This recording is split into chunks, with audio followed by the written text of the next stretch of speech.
I solemnly swear that I am up to no good.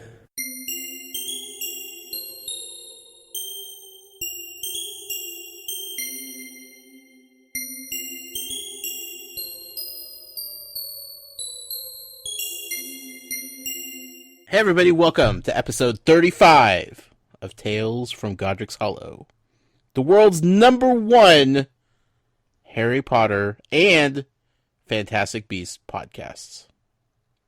I am one of your hosts. I am the muggle of the show, Josh Brown. I am joined by the man who desperately needs to see Madame Pomfrey as quickly as possible, the professor himself, Matt Sonnenberg. Good evening, Josh. How are you feeling, buddy? I felt much better in just about any other day. Yeah. You sound a little worse for wear. We had the conversation before we started as to whether or not we should record tonight, but you insisted that you're not going to sound any better if we push it back a few days. So we're going to do the best we can. Yep. I'm just glad I'm at a point where I actually have a voice and I'm not sleeping for 16, 20 hours a day. Yeah. Well, so I appreciate you waking up to do this podcast with me. It would have been very lonely doing it by myself. People would have thought I was crazy, but what's new?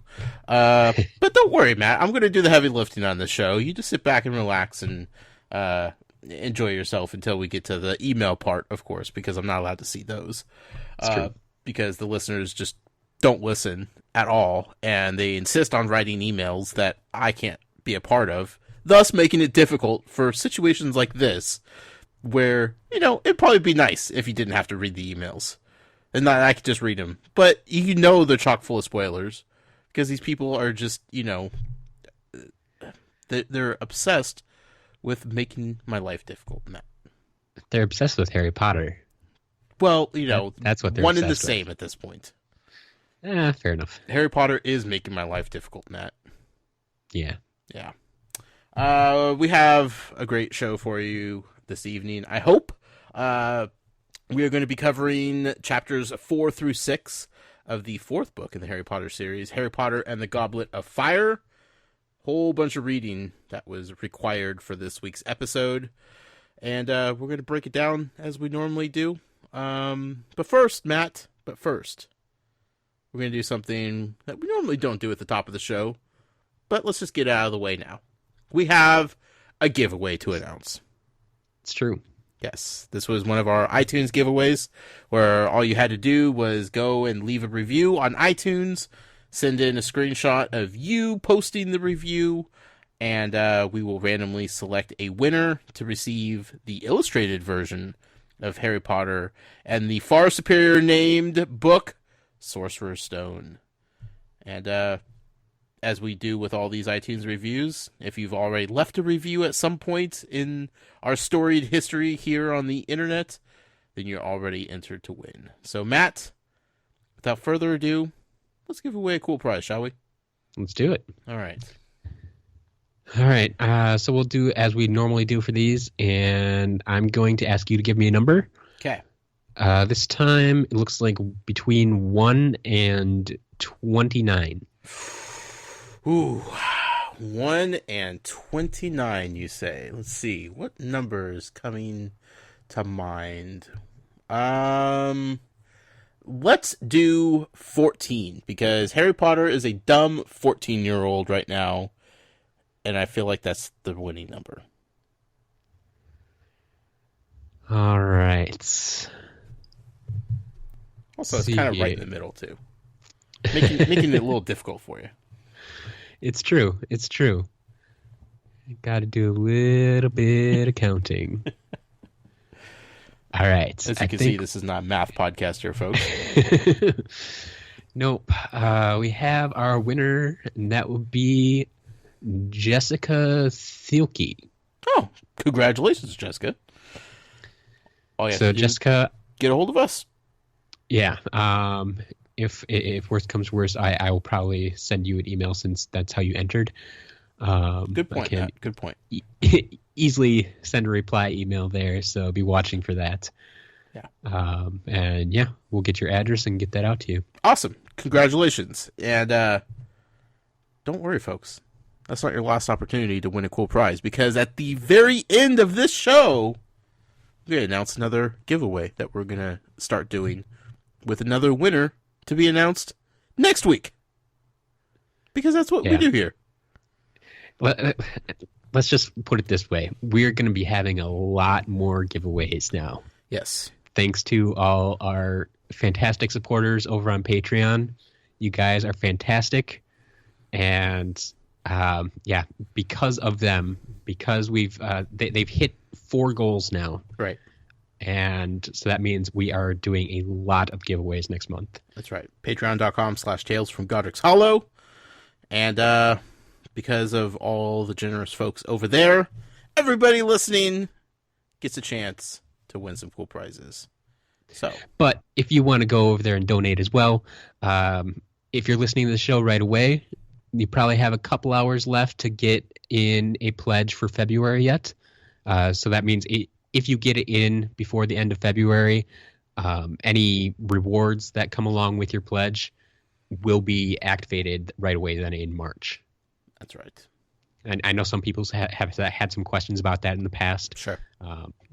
When they donate, when do they actually get the stuff? Yep. So if you donate in February, you get the stuff in March. Yeah. Also, it seems complicated. It's really not. Just ask us. We'll lay it out for you. No big deal. Oh, yeah. We're always here for you. But yes, because of that, we were actually talking about off air how if we don't get to giveaways immediately, there's a danger of falling behind in giving away stuff. And that's the worst thing we could possibly do. So, let's just say that March is full of new Harry Potter stuff. And we're going to be giving away some of it, because what better things to give away than stuff people don't already own? You know. So, stick around for the end of the show. We will announce the next giveaway and how to participate in that.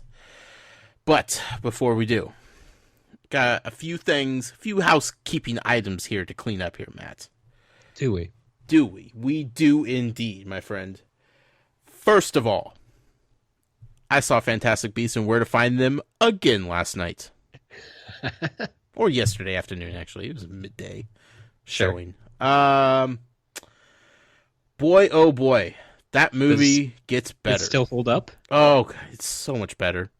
Like, I was just sitting there in amazement. Like, there were so many creatures in that movie that I had forgotten about that I was absolutely fascinated. I'm like, how did I forget that these things exist in this little world? Because, let's be real, there's a few animals that they focus on, but a lot of them, like, they show in, like, that big grand scene in the suitcase. But they don't really see them again, and they're not really mentioned again. So, and that's exactly why you forget about them, is because they only have time to focus on a couple of them, because even though the Fantastic Beasts are a big part of the world, they're not 100% a big part of the story the entire time. There's only a focus on one or two of them, and then one or two more that he uses throughout to help him in his journey. Right. But the rest of them we just kind of see in passing. We learn a little tidbit about, but ultimately we don't get to spend a lot of time with them. Sure. And I think my first time seeing it, I was just like overwhelmed with this entire world that I was seeing before me, and this was my first real foray into the Fantastic Beasts and Where to Find Them storyline. But it was nice knowing everything that was going to happen in the movie, so I wasn't on edge thinking about that kind of stuff, and I was able to just sit back and kind of appreciate the little details and the finer points of the whole thing. Okay, I'm not going to lie, Matt. I was trying to sleuth some things. I was trying to make some connections. Didn't work, mind you. But that's probably for the better. I was definitely trying to pay more attention to things that, I don't know, just out of curiosity's sake, Matt. I can't help myself. It's what I do. I know. But just, I gotta tell you, I and I talked about this before, but like the developing relationship and love story between Queenie and Jacob. Yep. Oh, brilliantly done. And I appreciated it even more so the second time around for reasons I'm not really, maybe because I already knew that like I loved them falling in love with each other. So I was like more into it, but I just need more of that. More of when's the next movie coming out? It's not soon enough. That's the truth. Yeah, aren't they each 2 years apart? Yeah, I think it's 2018. But I don't know. I can't wait for the Blu-ray to come out so I could like sit there and pick it apart even more and try harder to understand the names of the creatures because Newt's accent is thick and I missed. Turn on those subtitles. Yo, need to. That's necessary. Also, I was paying more attention this time to the spells being used. Oh, sure. You know, because we just had a spells class the other night, Matt. So in my head, I'm thinking of all these spells that I just recently learned, many of which I still can't remember. But I was paying more attention to the spells that they were using in this movie, and there were definitely some of them that sounded familiar, or at least vaguely familiar. So, and then there were some I couldn't understand what he was saying, and that's just the British folk, you know, doing their thing. Great movie. I can't. It's my favorite, Matt. It's my favorite. Also, it's an award-winning film. It is. They won an Oscar last night. The first Harry Potter film out of 14 nominations to win an Oscar. I was gonna say it's kind of sad that none of the other ones did. No, it's not, because the rest are garbage, Matt. This is the best Harry Potter movie to date, so it's understandable that they win an Oscar. Granted, I've only seen 3 of them, Matt. There's Oscars for like best musical score, right? Sure, yeah. Yeah, one of the first 3 should have won for best musical score, or could have won, I think, for best musical score. You know, if they'd followed the books more closely. That has nothing to do with the books. There wasn't music in the books. Just overall, Matt. Just overall. I know. Fantastic Beasts won for costume design. It's true. Which, watching the movie before them winning an Oscar, like I was actually kind of admiring the costumes a lot more. I don't know why. Like I was picking up on like certain details and the different types of robes and suits that they were wearing. And, I don't know. I was smitten. And then they won an award and everything's coming up Millhouse in the world of Fantastic Beasts. So congratulations to that film for continuing to be awesome and leading the way as far as the Harry Potter franchise into good movie realm. Yep. I know I'm probably not making any friends here by saying that kind of stuff, but look, it's just the way it is, folks. It's not my fault the movies are bad. Hopefully most of the people know where you're coming from. It's all love, Matt. It's all love. One more bit of housekeeping that we need to clear the air on here. Okay. This might be something that should be handled off air, but you know what? We're pulling back the curtain on this one, Matt. I don't even care. Yep. Apparently, someone close to me was trying to get me in trouble last night. It's true. This fine lady that I happen to be in a loving relationship with, who reads Harry Potter to me every week because she loves doing the voices and such, who is continuously mad that she's not invited on to this podcast, yet when I ask her what she wants to be a part of the podcast in which aspect, she doesn't give me any straight answers. So Not a mind reader. She wouldn't give me straight answers either. Yeah, I'm I asked her a Professor couple Trelawney questions. here. I don't know what's going on. But she got upset about something I was doing last night, and she ran to you to get me in trouble. And I don't know if her intent was for you to immediately text me and tell me how disgruntled and displeased you were, or if you're going to wait for the episode and do it in front of all the listening audience. But I need to state my case here, Matt. Okay. Okay. Well, I will say that, yes, I was, knowing that I was going to talk to you tonight, I was just going to wait. And I did think, as soon as you brought up Fantastic Beasts, I thought about bringing it up again. So let's hear your case. Okay, so first of all, I don't even know what she said. So why don't you tell the people out there what I'm supposed to be in trouble for, and then I'll defend myself. Well, so for those of you who don't know, this is Val. Yes. I got a email from her. It says that Josh is looking at fan sites about Fantastic Beasts. He may be accidentally seeing more than he should. Signed, Tattletale. Okay. Stop right there. Yep. First of all, I was looking for wallpapers of Fantastic Beasts and where to find them for my computer that I'm looking at right now. Because I have this great Niffler wallpaper, right? He's flying through the air and jewelry is like flying out of his pouch, and he's a happy Niffler, but at the same time, he's losing all of his cash, so he's not that happy. It's a great wallpaper. But, I just saw the movie, and I'm just like, oh my god, there's all these great beasts in this movie, all these magical creatures. Like, I want a desktop full of this great stuff. So all I do is do a Google search for Fantastic Beasts and where to find them wallpaper. Right?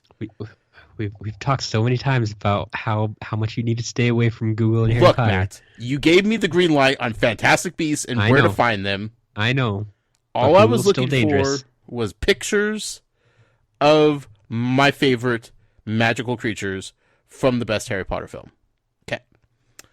I came across a picture that confused me. So I clicked on it. Okay. Yeah. It was, and this is only what it was a picture with 4 squares in it, looking very similar to a Tales from Godric's Hollow logo, if I may say so myself. With animals in it. But these were animals I had never seen before, Matt. Or at least 3 of the animals I had never seen before. Or creatures, I should say. Okay. One of them was the Thunderbird? The big giant bird that senses danger? Yeah, that, like, Frank, right? Yeah. Yeah. Who's supposed to be released in Arizona, but doesn't make it that far? Yeah, good old Frank. So one of them is that. I'm like, okay, I know what that is, right? The other 3 animals, I don't know what they are. They definitely look wild and definitely look magical in their own mysterious ways. But I'm like, okay, what is this a picture of? I don't understand what's going on here because these creatures weren't in the movie. Now, this is where Val thinks I was doing some egregious snooping, which I wasn't. I wasn't, okay? Sounds like it's going to a bad place, though. Okay, so in Fantastic Beasts and Where to Find Them, Queenie and Tina specifically talk about the American version of Hogwarts. Yeah. Ilvermorny? Yes. Right, okay. Ilvermorny. Ilvermorny. And that is the American school for wizards and witchcraft. Yes. Okay. Apparently, these 4 creatures are the 4 creature representations of the 4 houses that they have at this school. Yes. That's where the research stopped. Okay. I saw the names of them. I saw what the creatures' names were. Only one of them I recognized because I had just seen the movie. And the other words, I That's all it was saying. It was like, these are the 4 animals of the 4 houses of Ilvermorny, the school in America, similar to Hogwarts, blah, blah, blah, blah. Okay. That's all it told me. Okay. That's all it was. Now, I could have clicked some more links and dove further down that rabbit hole. Would it have produced any sort of spoilers for me? I don't know. I don't know what part America takes place in the 7-book series of Harry Potter. I don't know if it's ever even mentioned. I don't know if this is a brand new revelation to everybody or if this is old news to people. But as far as I'm concerned, this is something that's associated with Fantastic Beasts and where to find them, and that's all I cared about. So the dangerous part in going and looking up Fantastic Beasts stuff is that there are already connections in the movie to stuff from later books. And anyone who's read the series would pick up on that. They notice these things, and that's where people have been spinning theories and stuff now too. And so people have been connecting the Harry Potter series and the Fantastic Beasts series online. And so if you start going down that rabbit hole, even if you come at it from a Fantastic Beasts angle, sure, that you could definitely run into some Harry Potter content. Sure. Now, here's the thing. I understand where you're coming from. Newt's former love interest. Yep. I'm blanking on her name right now. Leta Lestrange. Yes. I know that's a name that you say may be important. So I'm refusing to ever research anything like that. Yep. That's good. I also have a sneaky suspicion that Grindelwald is important in some way, shape, or form. Sure. So I'm not going to research that. Makes sense. But, sue me for being curious about the American version of Hogwarts. It drew me in with magical creatures, Matt. I'm a sucker for magical creatures. I know. That's definitely not as bad as I thought it was going to be. No. And thankfully, I believe, if I recall, those 4 creatures are not referenced in the Harry Potter series. I mean, one of them looked like a panther that breathes fire or something like that. I'm like, that's cool. Yeah. Kind of generic, but that's cool. And then this other little porcupine fella. JK has given us background on all these creatures already. Okay. And she's explained a lot more about the school, actually. Oh, okay. Online. Oh, online. Online. That's how people know about it. Okay. And why, again, like all that artwork is out there. Like they haven't officially released all of that artwork. Sure. A lot of it is coming from people, doing their thing. Right. Okay. Well, that makes sense. And like the 4th creature, I don't even remember what it was, to be honest with you. But like, they were cool animals. I'm a sucker for cool animals, Matt. Yeah, makes me weak at the knees. So I mean, you can actually get sorted into your Ilvermorny house too already. Yeah, maybe down the road. Yeah, we'll get there. We'll get there. So we'll definitely be talking about that some more later on. So just to calm your fears, I was not just researching random stuff on fan sites about Fantastic Beasts and where to find them. I was just looking for some cool artwork so I could look at when I'm doing some work, and came across some cool animals that I wasn't familiar with, and I wanted to know why they were arranged with colored backgrounds in a square pattern, and that led me to that, and that's where I stopped. 1, because I got yelled at. 2, because that's all I cared about at the moment. So, fair enough. Yeah. Now that that's out of the way, Matt. All right. We can finally start the show. We can. And talk about chapters 4 through 6 of Harry Potter and the Goblet of Fire, starting with chapter 4. Back to the Burrow. It's about time, I say. Well, since we're going back to the Burrow, we don't really get any new characters. I guess we'll get into it. There are a few characters we're officially meeting or seeing for the first time once we get into these chapters, but They are not what I would call new characters at this point. So Right. I have come to realize now in 4 books that, so, you know, as we've talked about before, there's always a Quidditch chapter. yes, Right? There seems to be a holiday chapter of some sort. yep, Now we are understanding that there is a shenanigans and tomfoolery abound in the Dursley household chapter. yeah. I guess that's one way of putting it. When something goes horribly wrong at the Dursleys. First we had like the storm of mail coming in from every which direction. Yep. Second book we had Dobby and the Jello and all that nonsense. Third book, of course, we had the ant getting blown up. Now, in this book, we have another event that is desperately pushing good old Uncle Dursley close to the edge. Like, he's getting to his breaking point with all of this stuff. Sure. Yeah. So no new characters. Nope. This chapter is about Harry escaping the clutches of the family to be rescued by the Weasleys, to be taken to the Quidditch World Cup, and then to stay at the Weasleys for the remainder of the summer. This chapter was just kind of explaining how all that was going down, because you know what? At the beginning, they drew up some interesting questions. How were they going to come pick up Harry, you know? Did you have any interesting theories before we got there? You know, I hadn't even considered it until Harry started thinking about it. I'm like, oh yeah, the flying car is still running around the forest. That sucks. And then he was like, well, they borrowed Mr. Weasley borrowed a car from the Ministry. Like, maybe they're going to bring that. Like, maybe they have another car now.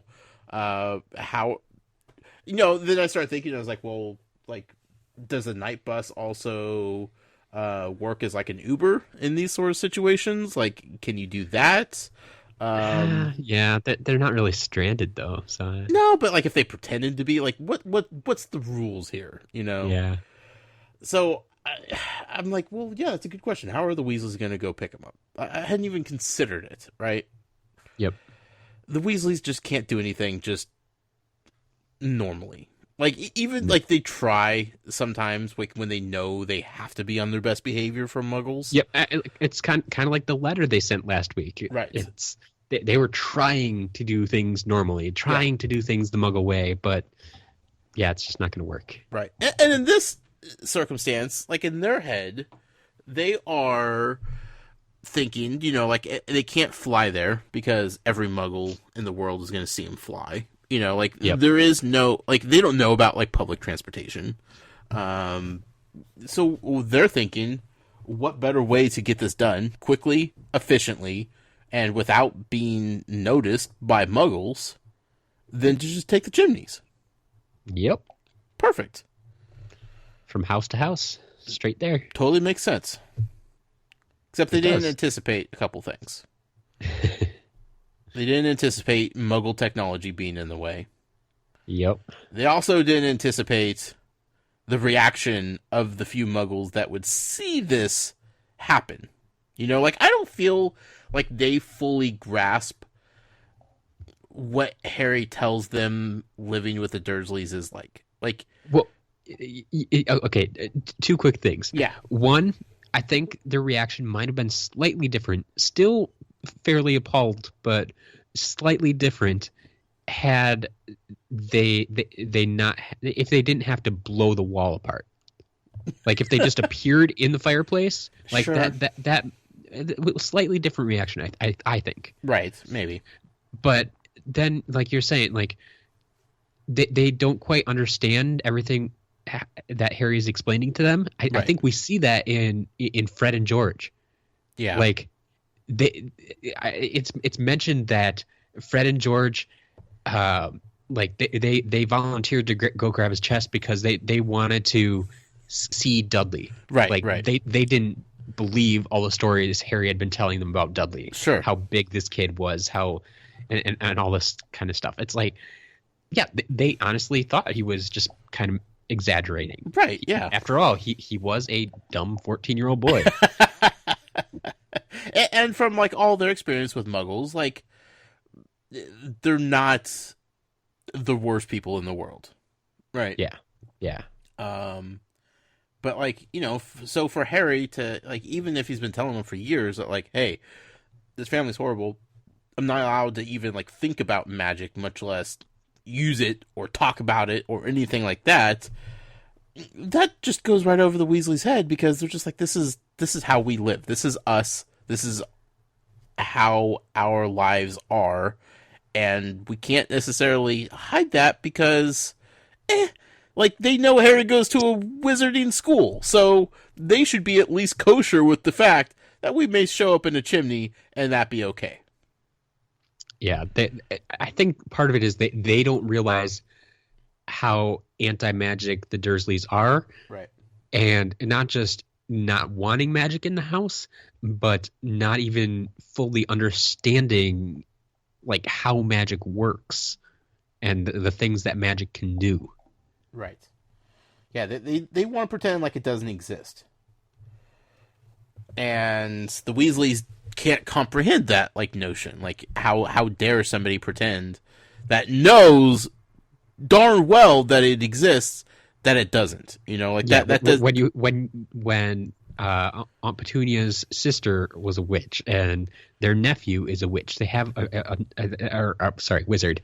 They have a wizard living in the house, and it's like, how can you not grasp what's going on here? Right. Yeah.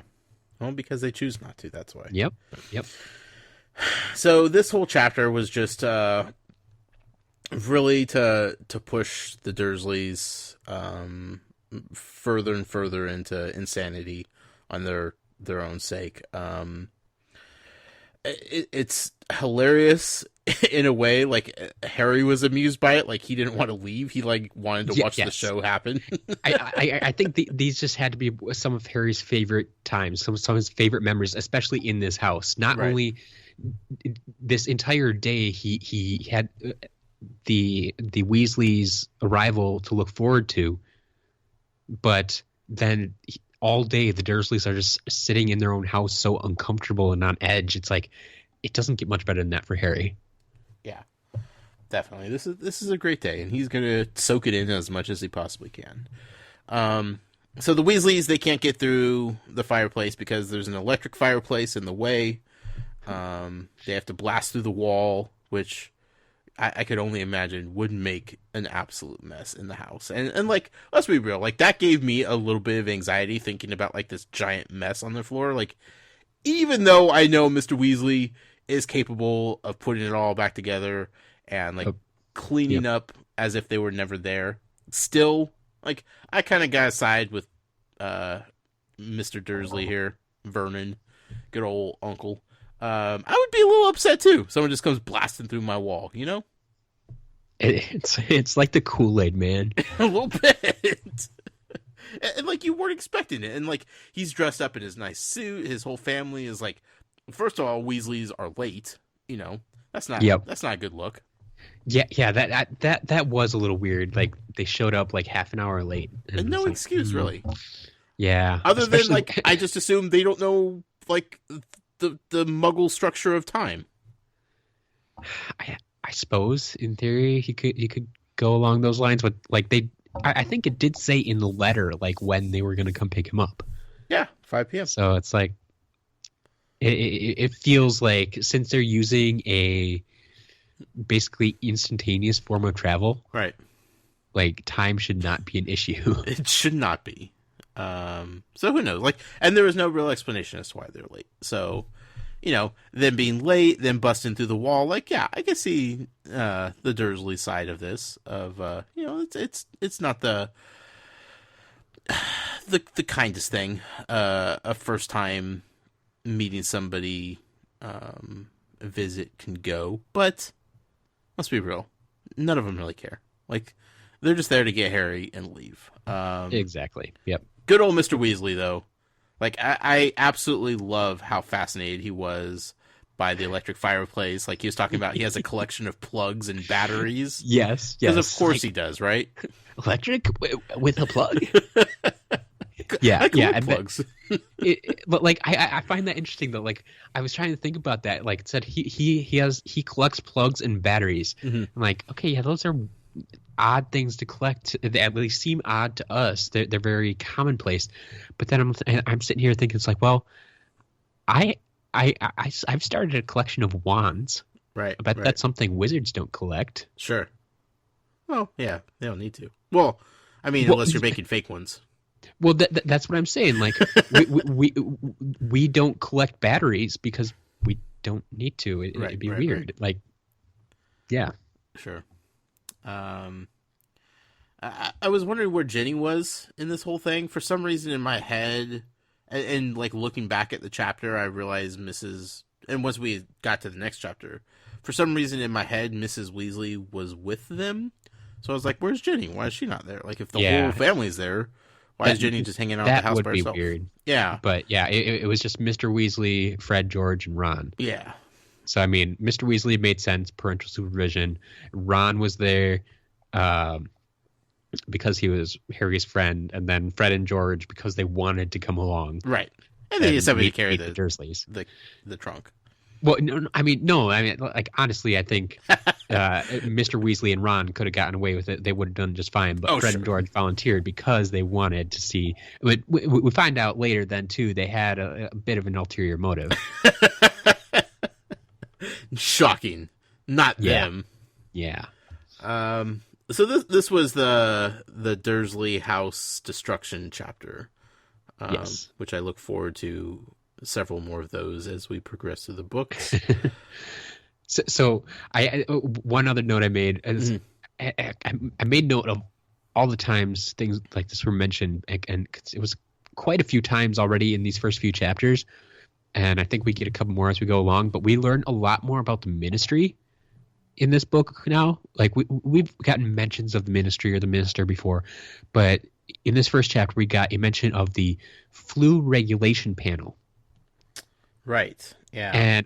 And I know as we continue on, we get a couple of the other departments within the Ministry, and there are a lot of departments, and many of them are very specific. There. Yeah. But like just the titles, even when they should sound bland, I'm always interested in them. Well, and like to circle back to Fantastic Beasts and Where to Find Them, like the MACUSA, which is like the American form of the Ministry. Like they have countless number of departments there too. Like Tina works at wand permits, like for any non-US citizens coming to America that are wizards, they have to obtain a wand permit in order to have it about. Like that's a thing. That's a department that checks and regulates like that sort of stuff. So yeah, it's a fascinating world. Absolutely. My question at the end of this chapter, and I don't know if there's an answer to it, or if it's just hypothetical, but will Mr. Weasley still like Muggles after this experience? Like he's absolutely fascinated by him, right? Oh yeah. Will he still like him, or is this going to be like he realizes this is an exception to the rule type of thing? I think so. I really do. Like just the fact that he doesn't like get angry at them or storm off or anything. He sits there and tries to calm them down, and then he tries to teach them manners. It's like he said goodbye. Like he doesn't let Harry leave until they say goodbye. Right. Like I mean, at that point, he's just trying to be a good person and a good father, and like he can't quite comprehend why the Dursleys are behaving the way they are. Right. But I don't think that's gonna. I think it's he's too happy, too jovial of a person to really let that sour him. That's what I think too, but I'm cautious going into this because it's like, well, maybe he's just never had a bad experience with a Muggle before, and now that he has, this is going to kind of change his perspective a little bit, and maybe he'll he'll proceed with caution a little bit more when he's dealing with them, or I don't know. We'll see. But nothing's probably going to change. But I mean, generally speaking, I think he tends to have a lot of compassion for Muggles. Yeah. Like he feels sorry for them that they can't do magic, or that wizards try to pick on them. Right. But like later on, they talk about wizard-Muggle relations and mistreatment of Muggles, and like that's a big deal. And like it's a little weird because it kind of makes it sound like the mistreatment of Muggles in particular. It makes it sound like wizards are the superior race. Mm-hmm. But at the same time, then you're talking about like wizard-Muggle relations and trying to smooth that all over. So right. It's an interesting dynamic, and I think Mr. Weasley will always be on the side of he's gonna like Switzerland. Yeah. There you go. He wants to stay neutral. He wants everybody just to live in peace and harmony and be happy. So it was a fun little chapter. Nothing really of substance came from it, but it was a fun chapter. I enjoyed it. Yeah. It's always nice seeing Harry have a good time. There always has to be a way that they get Harry out of the house. Yes. In book 2, it was the flying car. In book 3, he got so angry he just stormed out, and then we got the night bus. But now it's like, okay, we had plans. We're gonna bring him to the Burrow for the rest of the summer, and so this is what's gonna happen. Gone are the days of the Dursleys driving him to the train station, I think. It's very possible at this point. So Dudley ate some candy, and that led us into chapter 5. It's true. Yeah. So chapter 5 is titled Weasley's Wizard Wheezes. Whew, boy, she had fun naming that one, didn't she? Yeah, she did. And in this chapter, we actually do get some new characters. We get a mysterious Mr. Crouch. We get a mention of Ludo Bagman and his brother Otto Bagman. And then a man named Victor Crumb. I made a note of Victor Crumb. Yeah? Mm-hmm. Let's put it there on my notes. Just a reminder to think about this name. Okay. Of all the new characters, that one stood out to me, and I don't know why. He plays Quidditch. I know he plays Quidditch, Matt, and I know the Quidditch World Cup is going to be a big part of this book here, but I don't know. There's something about that name that just, it almost sounds phony. You know? It almost sounds like a Crouch Tom and Riddle. Bagman doesn't sound phony? Nah. Victor Crumb. Okay. I don't know. I'm just putting a pin in that name, is what I'm saying. Fair enough. Speaking of names, Tongue Coffee. Yes. No, Toffee. Tongue Toffee. Whew, it's a tongue twister. Yeah. Badly. Kind of like Weasley's Wizard Wheezes. Oddly enough, this actually does twist your tongue, so... Yeah. The twins. What are we going to do with them, Matt? Love them. Every day. They're a lot more special than we've been led to believe thus far. Oh, yeah. Yeah, they're not just troublemakers. Now they are inventors of troublemaking. Yeah. They have grown from dumb kids getting in trouble to smart young men trying to capitalize on other young dumb kids trying to get on trouble. Yep. Yeah.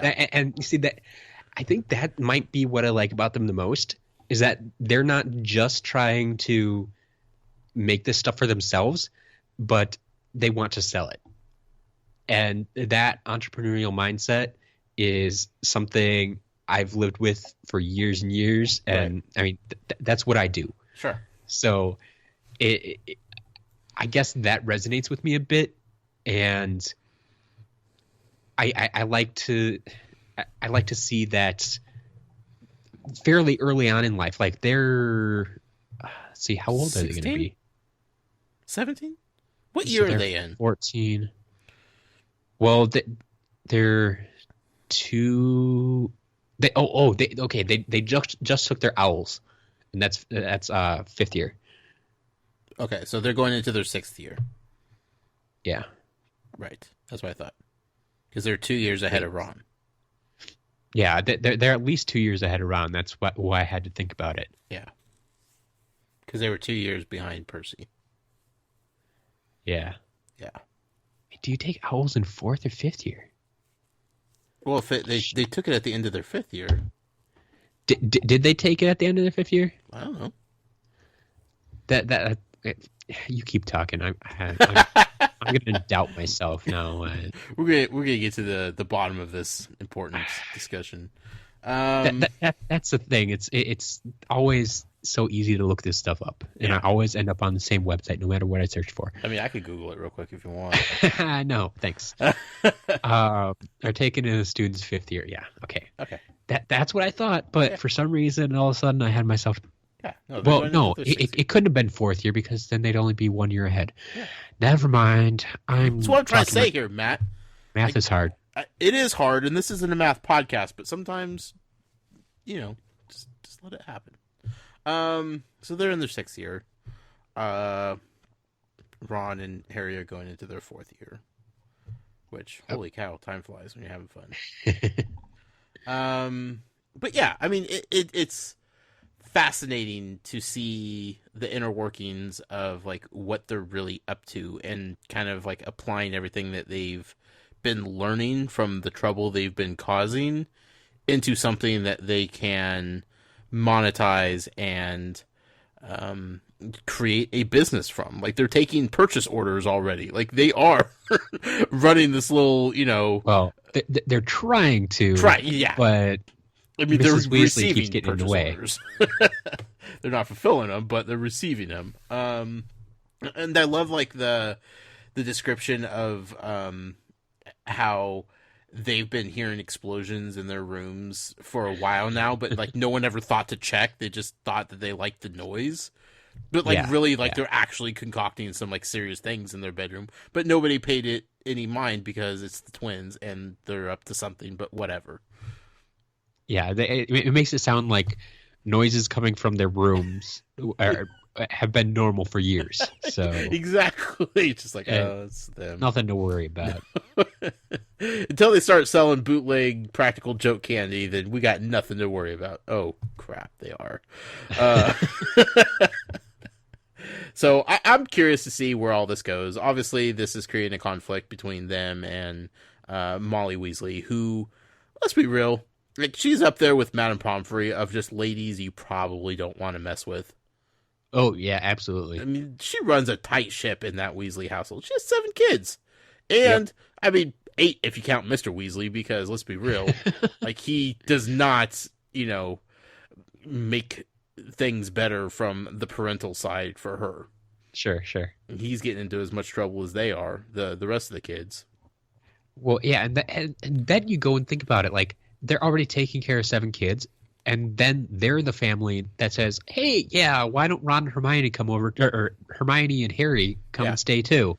Like, okay, so and now you're gonna make it what are we up to? An even dozen yet? Yeah, I mean, honestly, parents? Like I knew families like that growing up, where like no matter how many kids they had, they always welcomed in the friends of their kids and just had that open house policy of just like, whatever, come by. We have extra food. Grab a seat. Once you have 10 people in the house, one more doesn't matter. Not at all. They thrive on the noise and the chaos somehow, and hey, good for them. Everybody needs to know that family when they're a kid. Thankfully, Harry knows this family because they treat him pretty darn good. Yep. We get to meet Bill and Charlie finally in the flesh. His whole look for Bill, right? Yeah. Not what I was picturing. Yep. But I feel like that's the point of it. Is to kind of just throw your expectations out the window. I do think that is a very big part of it. Yeah. Like, I mean, just the fact that I guess he's older. This is the first time we're meeting him. Right. Like we've met Weasley after Weasley after Weasley. Sure. It's like, well, here's another Weasley. Oh, by the way, he's different. Right.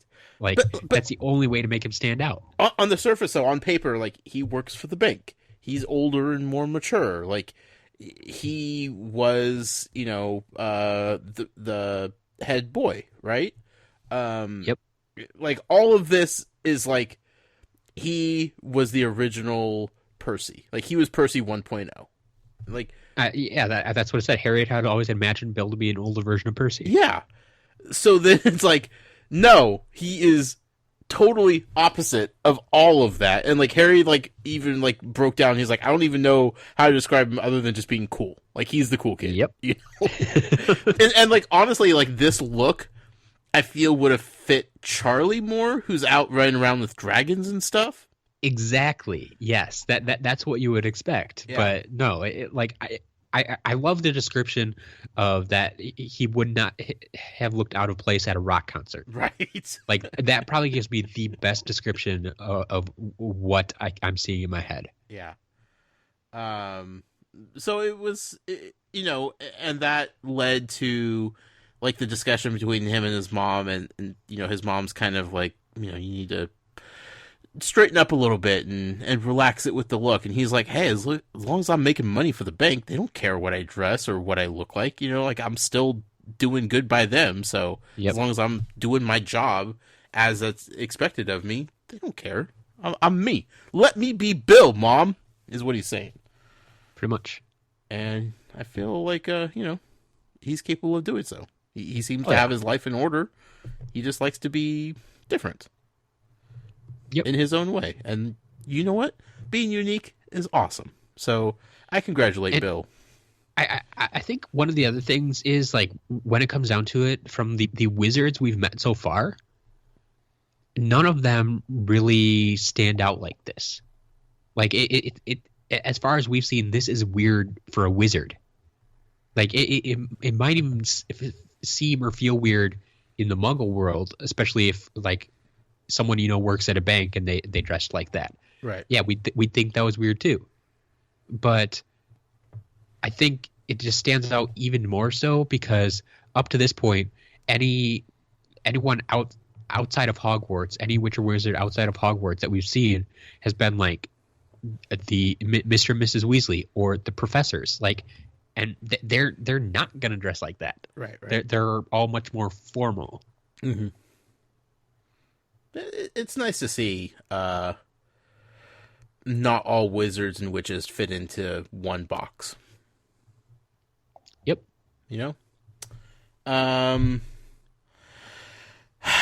Percy.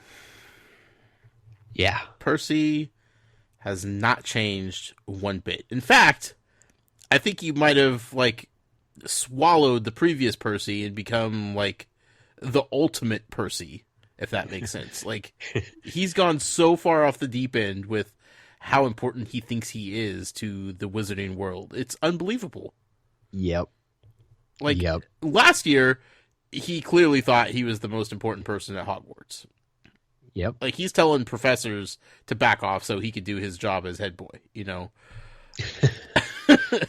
But now he's in the real world and he's working for the ministry and he's like, I'm top dog. Like, I may not have the position or the title that says so, but clearly I'm making strides to be at the top of this real quick.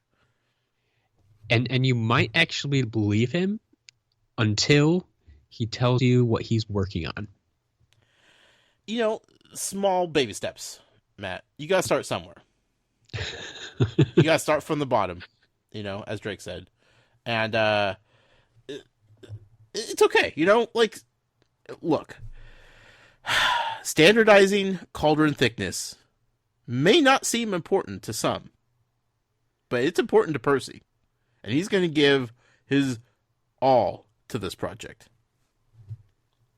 And you see, here's a hashtag I want to start up sometime. Wizard problems. Because seriously, that cauldron thickness, really? wizard problems. Leakage, Matt, it's a real thing. So Yeah, but I don't know. It totally makes sense. I love that she put it in there because it makes me like I couldn't come up with a decent comparison in the Muggle world, but I know it's out there. right. I know there are these drab topics that you wonder, like, do we really need, like, I guess somebody needs to worry about that, but yeah, it's just I don't know. Yeah. Okay, let's see. What else do we have in this chapter? There's a lot of things going on. Crookshanks is chasing gnomes. It's true. Might be my favorite thing ever, because good old Crookshanks. Crookshanks is back, Matt, and it piqued my interest a little bit. I'm like, Crookshanks. Still there. Chasing gnomes, huh? Interesting. Almost like you're acting like a cat. Yep. Okay. Cooking with Mrs. Weasley. This Okay. needs to be a show, because I would watch it. I could see that. Especially it'd be- like she's agitated by the kids while she's cooking. It'd be fascinating. Yes, it wouldn't be like on set or anything. It'd be live from the Burrow, Right. cooking with Mrs. Weasley. No scripts, just let Mrs. Weasley do her thing. Have some run-ins. Just put a camera in there. That's all you need. Yeah. Yeah, have some run-ins by the younger ones, and it would be great. I would definitely watch that show. Sure. Also, like, reading that, like, made me think of, like, the cooking scene in Fantastic Beasts, which I was, like, just, over the moon about. Like, I love that scene so much. Like, watching Jacob's face as, like, all the food's flying around the kitchen and just coming together in, like, this perfect meal, Yep. So, yeah.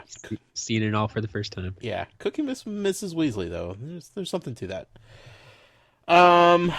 We got a mention of Bertha Jorkins again. We did. Found out a little more about her. Yeah, she works for the Ministry. Yep. Specifically for Mr. Bagman, who is, kind of looked down on by some. Right. She was vacationing in Albania. Yep. Albania. Never came back. Okay, so I don't know European geography too well. Okay, I'll be first to admit that.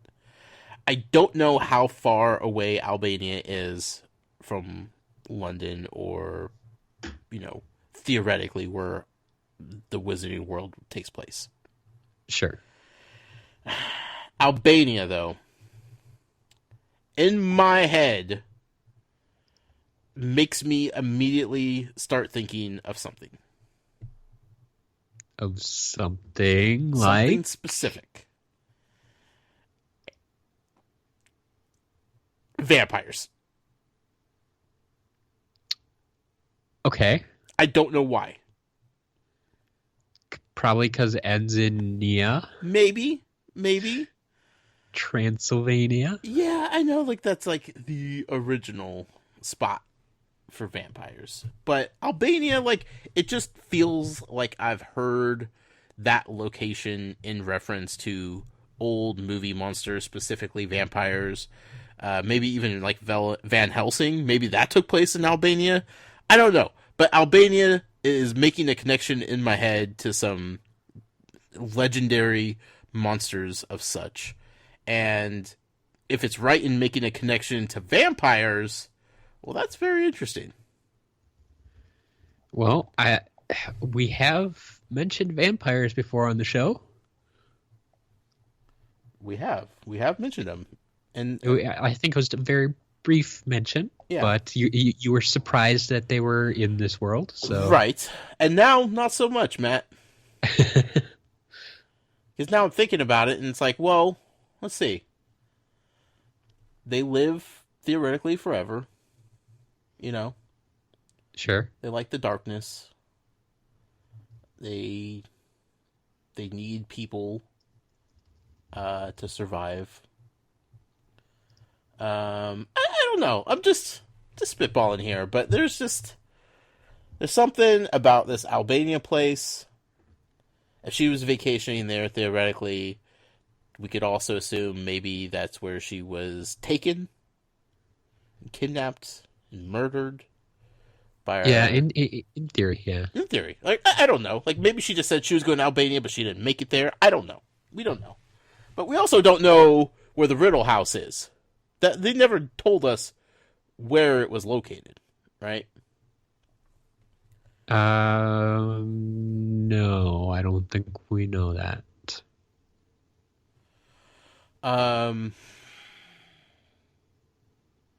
So, I don't know. I'm just making some connections here. Again, loose ends. But good old Voldemort, he's around somewhere. He's hanging out in his old house somewhere. A mountainside somewhere where they don't speak much English, it sounds like. Albania seems like a place he'd probably call home. Okay. Bertha Jorkins is out vacationing in Albania. Now, did she want to go to Albania? Was she summoned there? Was she like a fanatic of Voldemort and she went to support him and then she ended up getting murdered for it? You know, like a cult? I don't know what's going on here. Does it have anything to do with vampires? No clue. No clue. But that's what popped into mind. Like, I even wrote down Albania because that seemed out of place for it to just be casually mentioned like that. Like, they could have said Bertha Jorkins, she was out vacationing. They didn't need a specific location that she was going to Albania. Yeah.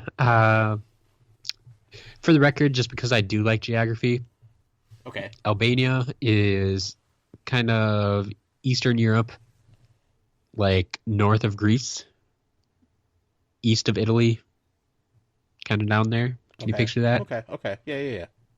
So, I mean, you do have to travel across a good part of Europe to get over to Albania from England, I should say. So, I don't know. Just, again, put a pin in this. This is, Okay. We're setting groundwork here for something. And I don't know exactly what, but just, it seemed out of place for it to be a casual mention in the grand scheme of how this chapter was playing out. Now, Victor Crumb, now we're talking Quidditch, right? Yes. So that makes sense because he's going to be participating in the Quidditch World Cup. Like, he's the man, apparently. Fascinating. Like, I don't know how he's going to fit into this. Maybe Harry's going to get a chance to meet him, maybe? And, like, Ron's going to, like, lose his mind. Like, because he's going to hear, like, the famous Harry Potter. Who's really good at Quidditch. Except when he falls off brooms, you know. I don't know. I don't know where this Victor Crumb thing is going.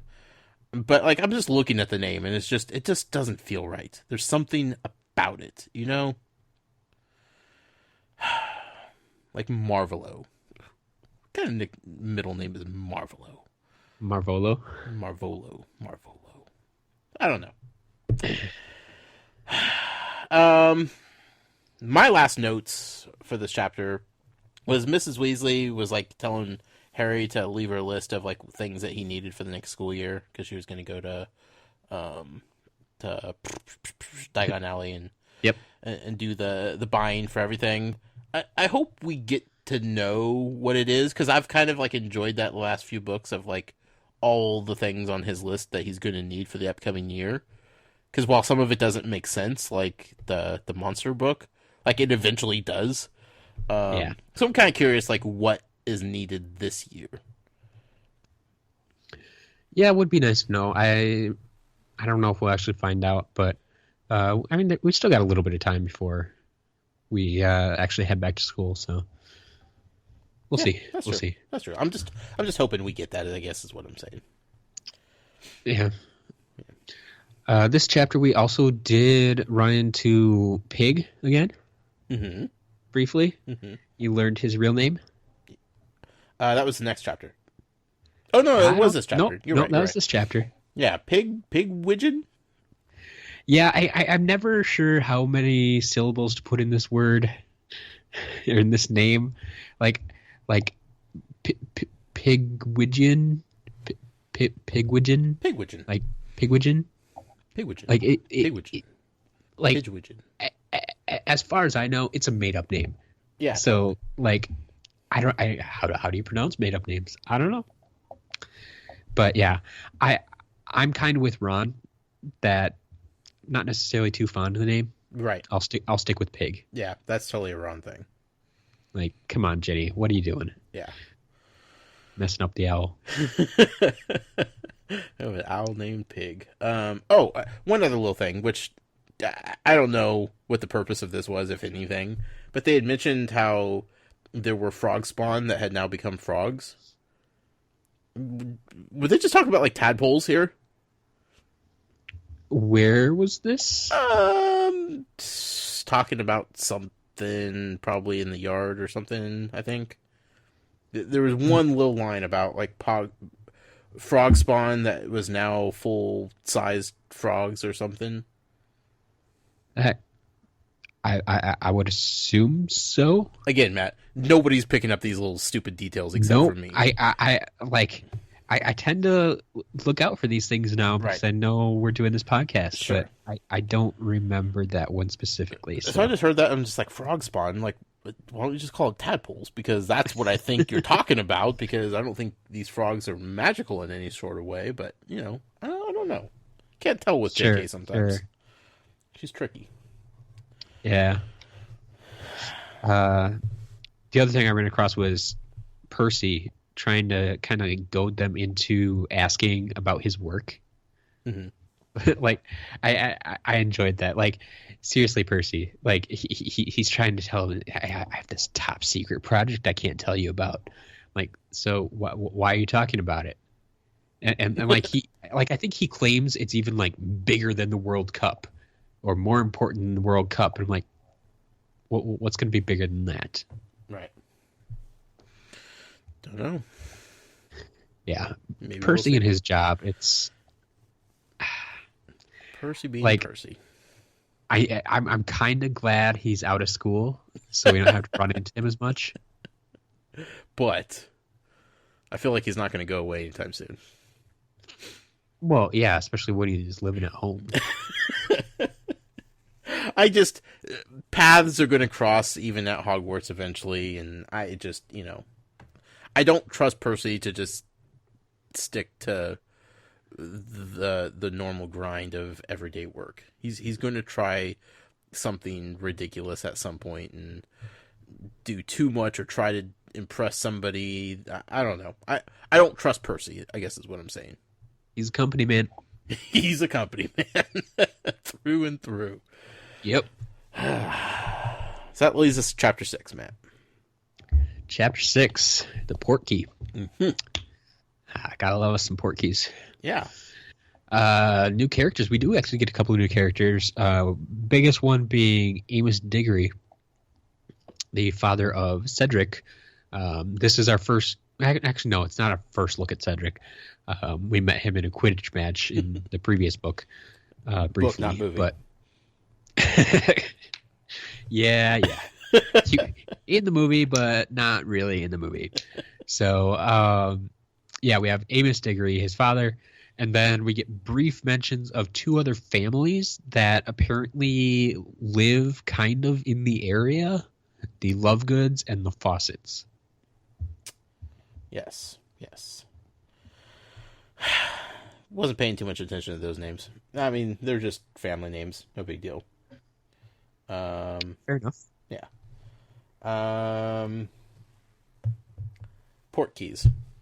Yes. They sound amazing and fascinating at the same time. My favorite, is that they're just hidden as normal objects that Muggles would just consider litter or trash. Yes. So essentially, they are not hidden. Right. They're hidden in wide plain out sight. in the open. Yeah. Exactly. Yeah. But Yeah, they do that specifically because they don't want the Muggles touching them or moving them. Sure. So yeah. What would happen if a Muggle did? If they just picked it up, nothing. Yeah. Okay. I mean, unless they picked it up at the exact right time. Okay. I think it could transport them then. But that's the thing with the Portkeys, it transports you at a prearranged time. Right. And so, but they don't want them to pick it up and move it because then it wouldn't be where they were expecting it. Sure. Yeah. That makes sense. Okay. But theoretically, they would be able to be transported as well. I believe so. Like, being a Muggle doesn't exclude you from that sort of transportation if you were to accidentally fall into it. That's why one of the reasons they use it is because they can transport underage wizards. Right. But then, like I said, it works well for large groups of wizards as well. Mm-hmm. That's the other reason they're using them. Sure. But yeah, as far as I know, it would not exclude Muggles from being transported. I just don't know the rules of this world yet, so. Yeah. One of the best examples I can always think of is, does the wizarding world exclude Muggles? Like, I just have to say no. Like, we know Hermione is one of those cases. She's a witch that comes from Muggle parents. Right. And we saw there in book 2 or 3, now I forget, but her parents showed up in Diagon Alley. So, like, Muggles can still get into Diagon Alley. Right. Like, special circumstances, like they have to be led there. Sure. They're not just gonna find it on their own. Yeah. But okay. But even that, I think, is like different than like being able to just magically transport somewhere. I mean, a little bit, but it's kind of like saying if a Muggle got a hold of a magical broom, would they not be able to fly on it? I don't know. Like, I don't know if it senses like your ability to participate in magical activities. Is that in your blood? Does that is there like a sense that you have? Generally speaking, I don't think that magic stops working because Muggles are present. That like magic isn't going to do that, because that's where we get into the trouble with the misuse of Muggle artifacts. Right. At the Ministry. Like, they have these people going around and cleaning up after wizards who are either doing magic or causing magical things to happen around other Muggles. Sure. Like, they have to clean up after this when either magical things happen to Muggles or magical items attack Muggles or whatever, or if they just see something magical. Right. So, I mean, like, the fact that they have a department that cleans up after all this, I think that kind of tells you too that I think all these things are possible. Yeah, and I know they could see it and like be affected by it and all this stuff. I guess I'm just curious as to whether or not they could participate in it. Like you said, if they were to pick up a broom, would they be able to fly with it? Because like the broom, I don't like it's not the person riding it doing any sort of magic. The broom itself is magical, or has been made magical. Right, but would it still be magical? I don't know. Maybe this is a deeper discussion than we're ready to go on this show, but like in my head, like a Muggle, if they were to jump on one of these magical broomsticks, I don't think they're going anywhere. Okay. I just feel like there would be some sort of magical sense of, nope, this person is not qualified to ride this. There could be, I suppose, some sort of anti-Muggle enchantment that they could put on it. I suppose that's a possibility, but I would have to think that if that even is a possibility, I would think of it as an upgrade. something that most brooms don't have. Sure. So I think if a Muggle came across a magical broomstick, they'd be able to fly. Okay. Well, I mean, you're the expert. I'm going to defer to you. You probably know specific cases where you're pulling from that you can't tell me about. So I cannot argue my point for another couple years. I guess is all I'm saying. Accidental magic removal squad. Yes. That sounds like a heck of a job. Yeah, it definitely does. I mean, last week we talked about like wizard CSIs. Yep. Now we're talking about like the crime scene cleanup squad for wizarding accidents. Boy.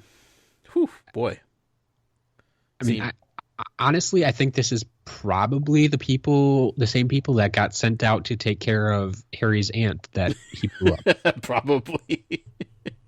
If I had to guess, it's probably the same crew. I mean, sure. Slightly different circumstance here. Like here, they're just taking care of wizards. Right. But yeah.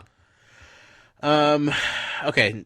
I really apologize for referencing Fantastic Beasts so much this episode, but I just saw it and it's fresh in my head. But that movie was full of apparating. Yes. Right, which we've talked about. Yes. How that was a cool thing, and why didn't that happen more in the Harry Potter franchise? Well, now I know why it doesn't happen more. That's because you got to take a test to be able to do it, to qualify to do it. And then, and only then, you still got to use it kind of cautiously, unless you're Percy, who just uses it to go from upstairs to downstairs just to prove he can. Because of course Percy does. Yep. Yeah, this sounds kind of dangerous here, Matt. It definitely can be. Yeah. So like apparating, like you said, you have to be a certain age and you have to pass a test. Yeah. First thing I think of, it sounds like driving. Yeah, a little bit. Yeah. It's a driving license, mm-hmm. which totally makes sense because it is one of the main forms of transportation. Yeah. For wizards. Your first form of like independence. Yeah. And so, yeah, you have to be at a certain age. You have to pass a test. Yeah. And even when you do that, you compare it to driving again. I think there are still people out there who shouldn't have a license. Sure. But they do. Yeah. Because you can still get into trouble even if you are technically licensed to do it. Right. Just because you're licensed doesn't mean you're good at it. Yeah. It just means you're good enough on one specific day to not fail. Yep. So there are definitely dangers to apparating. Yeah. But like you said, there's a big reason we haven't seen much of it because we're following Harry's story, and him and all the people around him aren't old enough to do it yet. God, this makes me excited to see them start apparating, Matt. and then we've had the other times we've mentioned it really were at Hogwarts, when we learned that there are spells around Hogwarts that prevent anyone from apparating or disapparating from Hogwarts. Right. Yes. So you're not going to see it there. Right. That's just that's a big reason why we haven't seen it yet so much. Also, let's be real. I don't need to see any kids get splinched because that's a bad deal. That's a bad deal. That word just it sounds so perfect. Yeah. I mean, just because it makes it sound so ugly, but yeah. Ugh. I getting shooting pains just thinking about it. So we got another new spell, and I'm just going to throw this out here because we had so much fun on the latest episode of Butterbeer Banter talking about all the spells that we're learning, which I'm sure we'll cover again soon. But Osseo? Yep. Okay, is that how you pronounce that? Well, I don't know if you remember, but this is the one that I asked you to pronounce for me last week. Is it? Yep. Wow, okay, maybe that's why. So this is the first time we run across it. Okay. We'll run across it a few more times in this book. Okay. And pretty much everybody I know pronounces it differently, at least before the movies came out. Okay. Because once the movies came out, like everybody had a actual verbal pronunciation in their head. Sure. But there are literally at least half a dozen ways to say this, Okay. and most of them have a decent explanation as to why they say it that way. Okay. What's the movie version? Accio. Accio. Huh. Yep. I mean, I could see it. Yeah. I see where they're coming from, but it's not how it was in my head when I first read it, and I'm getting to that point where it's really hard to remember how I pronounced it exactly. Because I didn't ever verbalize it. I just read it over and over. Yeah. And it's like, oh, and then you get to the movie and they say it, and it's like, that's not how you say that. Sure. But yeah, the movie is Accio. The one of the strongest arguments I've heard is actually from one of the a pronunciation I don't hear too often, but actually makes the most sense to me. Is I have to think about it now.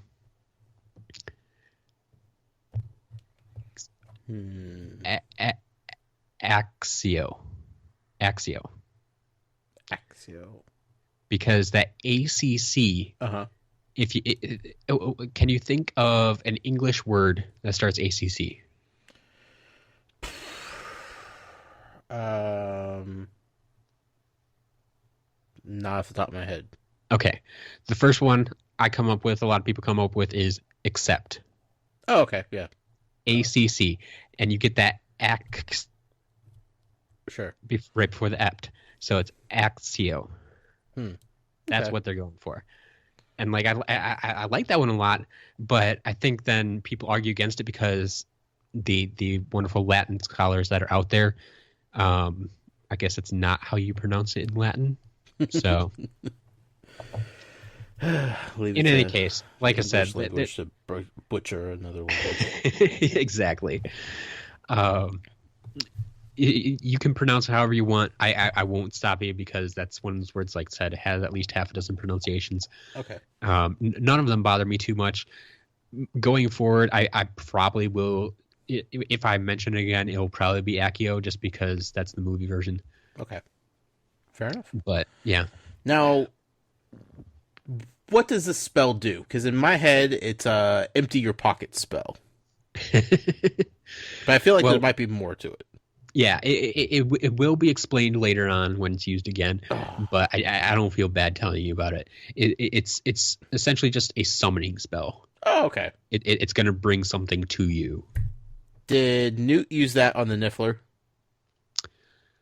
Actually, I think he did. When he bring him to him and like all the jewelry was flying out of him. Yeah, that would make a lot of sense, actually.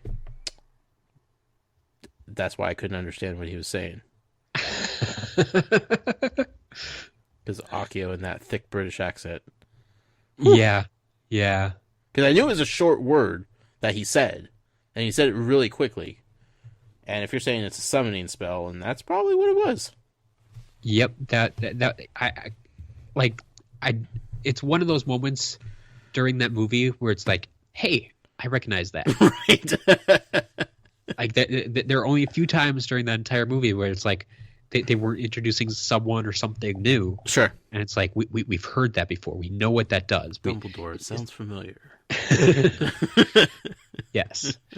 So. Okay.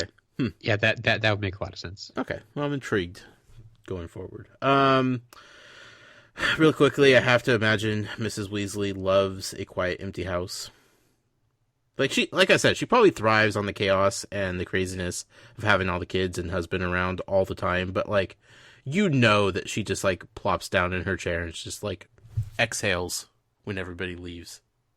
Oh yeah, big sigh of relief. Yeah, sure. Yeah. Like she doesn't mind, like you said, handling the household full of people. She thrives on that, sure. But yeah, anybody who loves hosting parties also loves that instant when it's over, when that last guest leaves. You just sit down and it's like silence. Yeah.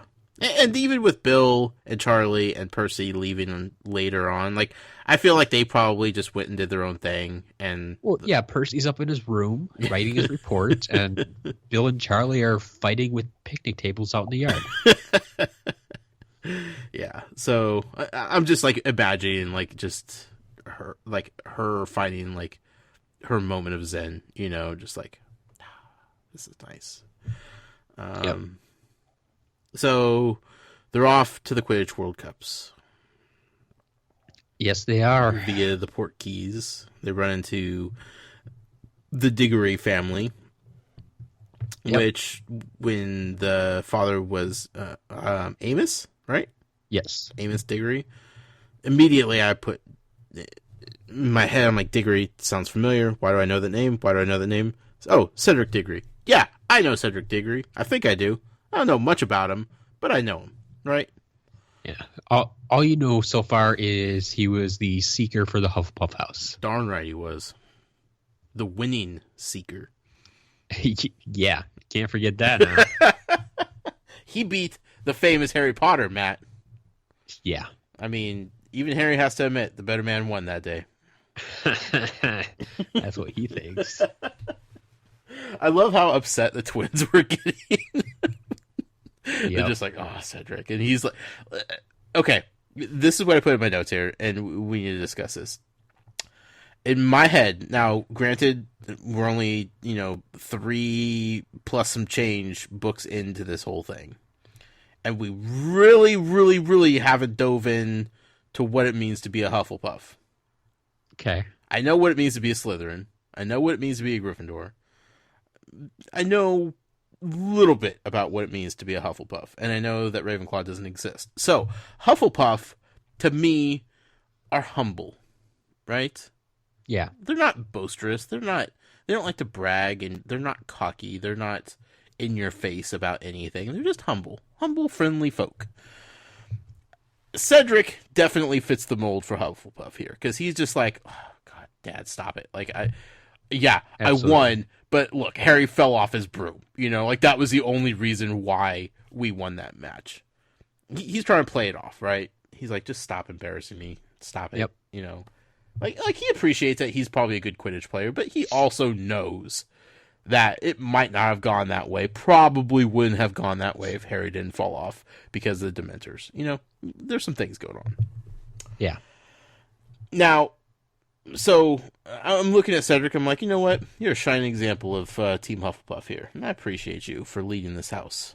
I don't think Cedric's father, though, was a Hufflepuff. And that got me thinking, how much does family lineage account for your house when you're sorted? Like, we've seen the Malfoys, like, they're Slytherin through and through. We're seeing Harry and his father, Gryffindor, and the Weasleys are all part of that whole chain of events also. Like, how important is family lineage when it comes to being selected into a house? So, the fact that you are family, I don't think actually plays that much into it. Okay. Now, the fact that you are family, so you're probably very much like the rest of your family. Because of the values they instill while raising you? Yeah. Okay. Now, if you're the black sheep of the family, Right. then you very well could be sorted into a different house. Okay. But I think it's just because families, siblings tend to kind of have the same values, tend to act kind of the same way. That's why you're going to get sorted into the same house.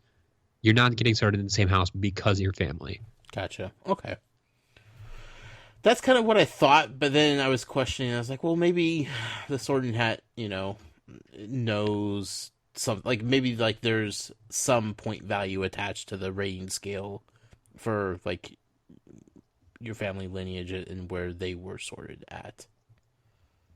But then it's like, well, if Sure. your dad's a Gryffindor and your mom's a Hufflepuff, like, how does that work out? Like, would you lean one way or the other? Does that make the Sorting Hat really confused when it comes to sorting you? Like, that's when you start going back and forth and he has a hard time figuring out where you fit in type of thing.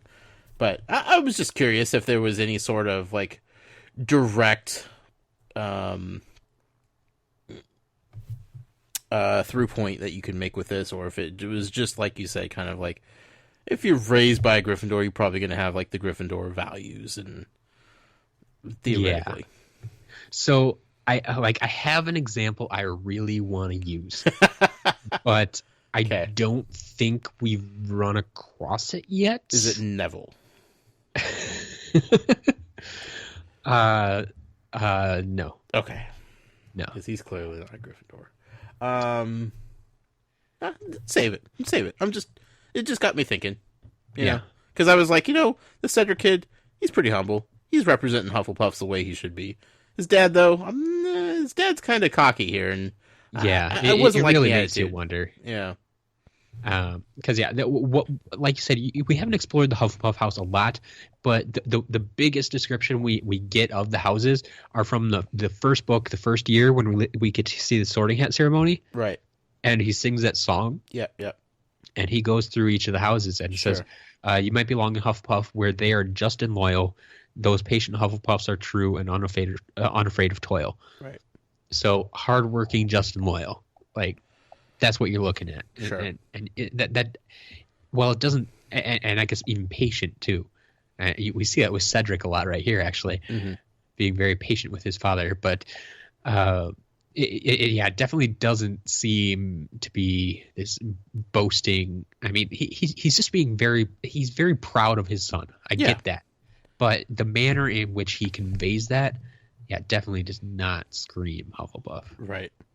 And the wild card here is, of course, Quidditch. I feel like Quidditch kind of makes all wizards go crazy in some way, Yeah. Like the NFL turns normal, everyday adults into lunatics every Sunday.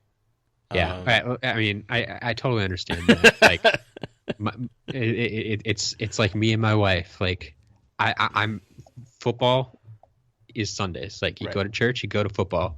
That's Sunday. Right. And for her, it's like it's just a game. Yep. It's not that big a deal. Okay. Yeah. So that's the wild card of this whole thing. Like, maybe it's just the Quidditch, like the talk of Quidditch and like the energy of the impending World Cup. Like maybe all that's contributing to kind of his attitude here, but I don't know. It was kind of off-putting, I guess, when I'm looking at Cedric and he's just like, "Oh God, Dad, stop it, please.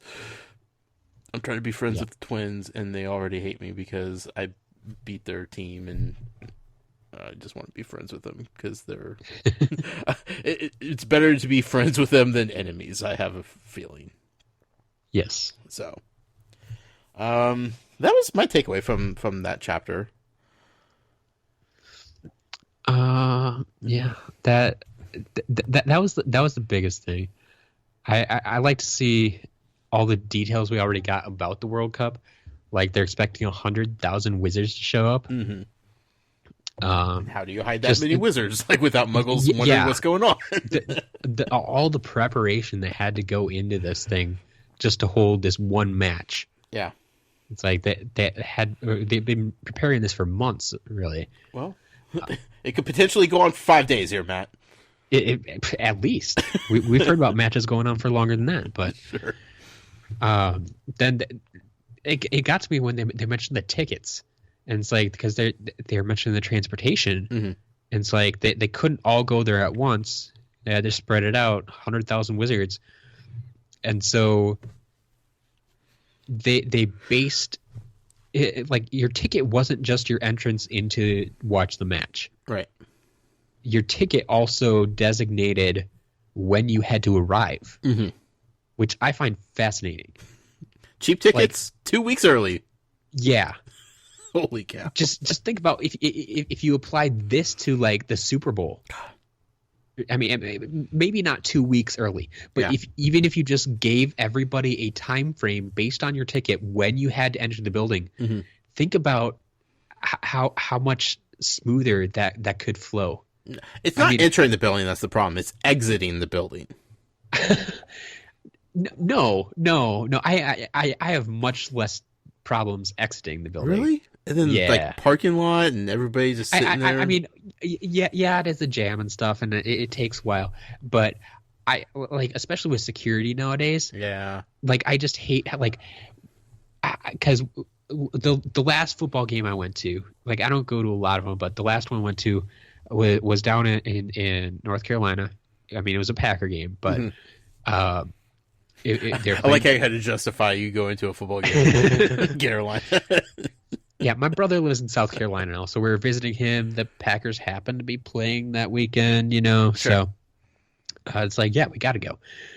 And so we get down there, and we never pay for the like in the lot parking, Right, because that's way overpriced. Yep. But so we park a couple blocks away. We have to walk a couple blocks. We get towards the stadium, and there's just crowds of people outside. And what are they all doing? They're all trying to get in, Sure. get through security, and get in. And we got there in what I would consider plenty of time. Mm-hmm. But these lines took forever to move. And like people didn't know where they were going. There were lines for people with bags or without bags, or like if you had these clear bags, you could go in the no bag line, or like Interesting. It was weird. Yeah. So it just took forever, and we actually ended up missing the kickoff. Oh wow. Because it took so long, and there were people behind us too. Like we weren't the last people in the line. Sure, but sure. We were missing the game, what we were there for. Like, it just seems like there's got to be a better way. Oh. So, I blame Carolina for it. That brings us to this week's Muggle Bowl, which we forgot to discuss beforehand, as we usually do. But have you looked at this Muggle Bowl? No, honestly, I did not. I saw some replies coming in, so I have a kind of a guess as to what it was about, but I haven't seen the wording of it. Sure. So basically, if you're given the opportunity to buy tickets to the Quidditch World Cup, and you have your range of tickets from the worst seats to the best seats, they're all available yet. Would you buy bad tickets that you had to get there 2 weeks ahead of time? Mediocre tickets where you had to get there about 10 days ahead of time? Good tickets, say 5 days ahead of time? Or great tickets, best seats in the house where you only had to get there like the day before? It's a tough one. Where would you be? I have to go all in. Baller status, Matt. Yeah? Give me the best seats. You see, and a fair number of people chose that. Yeah. But a lot of people, actually 51%, went with the good seats in 5 days. Okay. We did actually have some in all the categories, but Sure. the more I thought about it, it's like, I don't know, like, thinking about Quidditch specifically, it's such a big playing area, and especially the stuff with the snitch can really like go anywhere. So how do you determine what's a good seat? Yeah, I don't know. I mean, like you just never know where the good seat's going to be, because you don't know where the action's going to be taking place. Like even in an NFL game or something, you can say, oh, it's not that bad sitting in an end zone because half the time the game's always coming towards me. Or at an NBA game, like obviously sitting by the hoop, like that seems to make most sense to me. Like, or I mean, generally speaking, people say half court or midfield. That's best because you get some of each side. Right. But like, where is that prime spot in a Quidditch game? Like, I don't think it's even fair to say that midfield is the best location. Yeah, I mean, I don't know. There's probably a lot of factors to go into it, and I don't know how. My only visual representation of Quidditch is just from what they've been playing at Hogwarts, where the seating's kind of sporadic throughout the whole arena, essentially. Yeah. So hard to say based on that. So I think a lot of people kind of went with me, and you could see from the responses we got too, like, why not turn this into a full vacation? Like, yeah, you don't, the match itself could go on for 5 days, but you don't know that. And so why not just extend the vacation a little bit, get there a couple days early, save a little bit on tickets, and say, let's party. Right. Yeah. It's a very extended tailgate.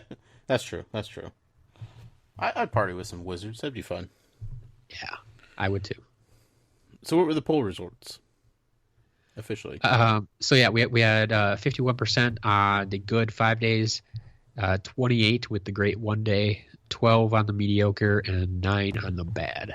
All right. Fair enough. Want to be there for 2 weeks. Sure. I mean, it'd be a fun 2 weeks. Don't get me wrong. Oh yeah. If you could swing it with work. So. That's about it for these chapters. Yeah, pretty much. I'm going to say this. I was kind of bored. Again, it's unfortunate. Yeah, I mean, it's not like I didn't like them.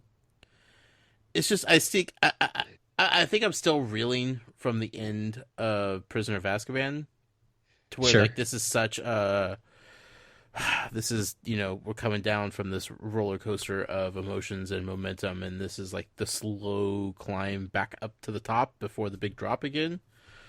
So, just kind of looking around, checking the views. Yeah, and I mean, that's part of the reason this book does get longer is because there is this buildup. Yeah. But, I mean, I think you can see it already. Like, she's setting up for the World Cup.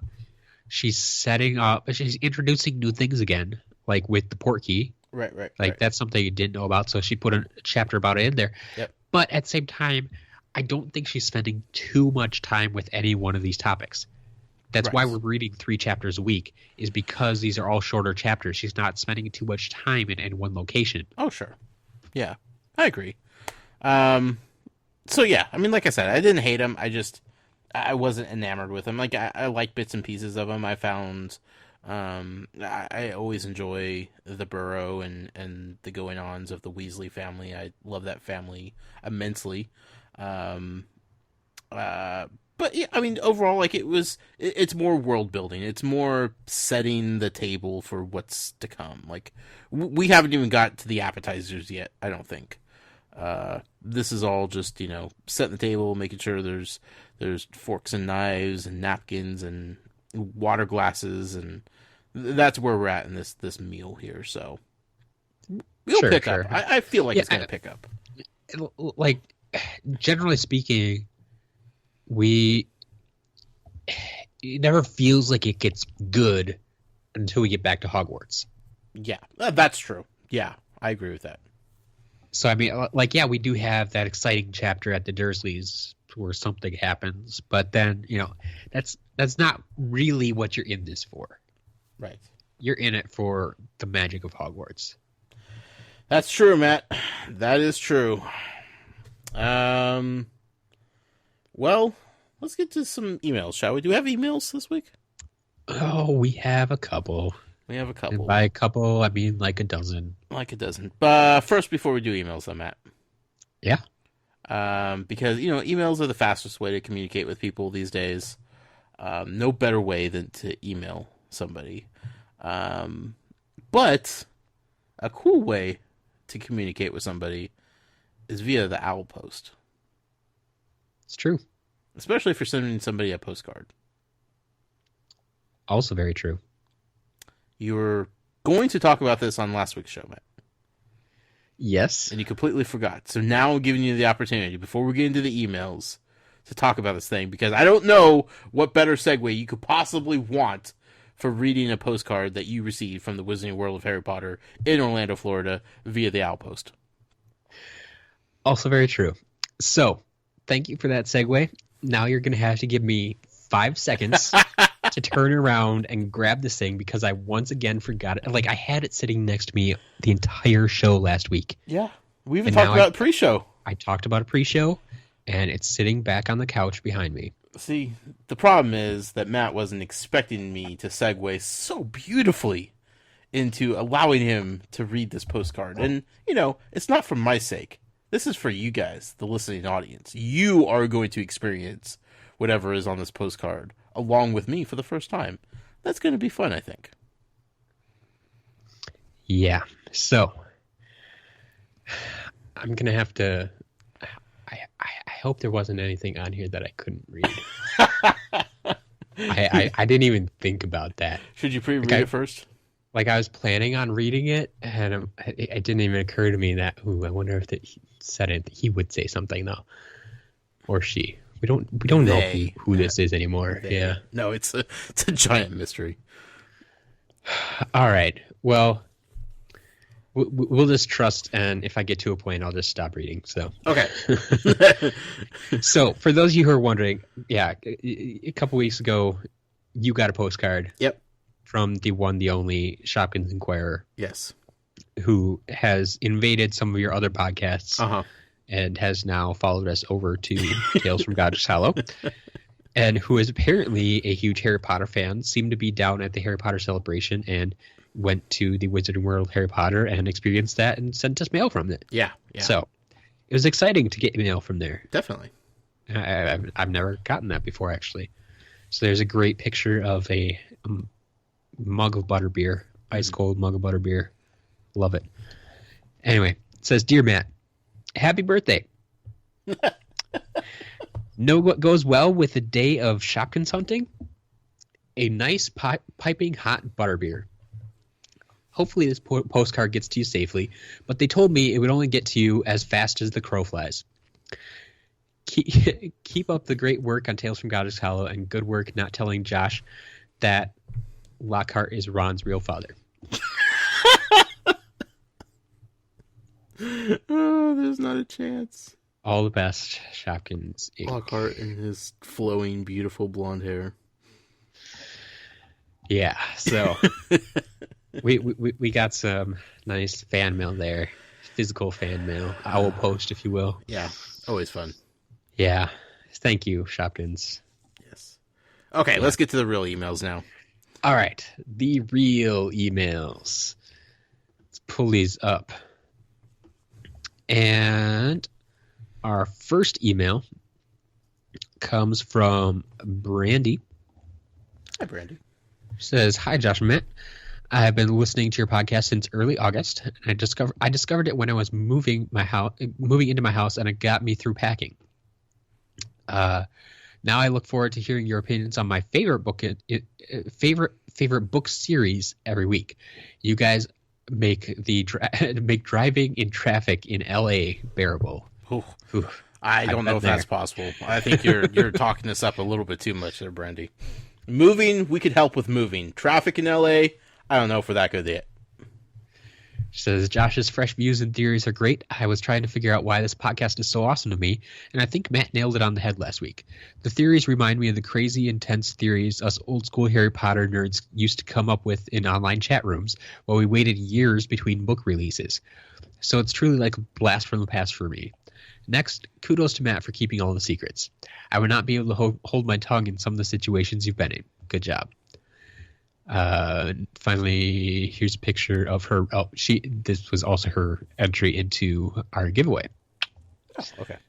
So she sent that in as well. "Thanks for all you do. This podcast is seriously amazing." Thank you, Muggle Randy. out. Muggle out indeed. I so love that you use that muggle out. That's all your wife's doing, by the way. I know. There might be some people that missed that at the beginning of the show, but I didn't have a way to sign off at the very, very start of this, and I think like episode 2 or something, I said "muggle out," and your wife was like, "No, stick with that. That's golden right there." Yep. I think she might have honestly laughed out loud, and yeah, I asked her what it was, and she's like, "Yeah, gotta keep that." I'm like, "Okay, we'll keep that." We go for the real LOLs here. Yes. Then our next email is from Kale. Hi, Kale. Says, "Thank you for creating the best Harry podcast for us all to listen to. I listen to audiobooks and podcasts while I do almost everything, and I was running out of things to listen to. So I asked my sister if she knew of any good Harry Potter podcasts, and she introduced me to Tales from Godric's Hollow, and I've been catching up ever since." Your sister's a genius. Yep. "Sadly, I had to skip book 3, but Prisoner of Azkaban is my least favorite book, so I don't mind so much." Controversial statements on this podcast. Yeah. Now that you have started my favorite book, Goblet of Fire, I will be reading along from now on. Also, Matt was right about how to pronounce Nagini. I often disagree with Josh's criticisms, but at the end of this section, I almost fell asleep too. I was definitely... I almost fell asleep too. I would definitely watch a 10-hour remake of the Harry Potter movies, though. Mm-hmm. Last week, you two had a short discussion on what war Frank Bryce fought in. I believe it was World War II. This is because the book takes place in 1994, and the book states that he's 77 years old. So if he went to war when he was 25, he would have left in 1943, which is when World War II, from 39 to 45.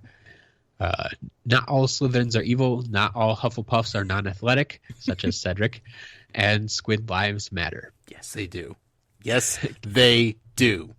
Keep doing what you're doing and have a great day. Man, he nailed everything in that email until he got to the Slytherin part, which we all know.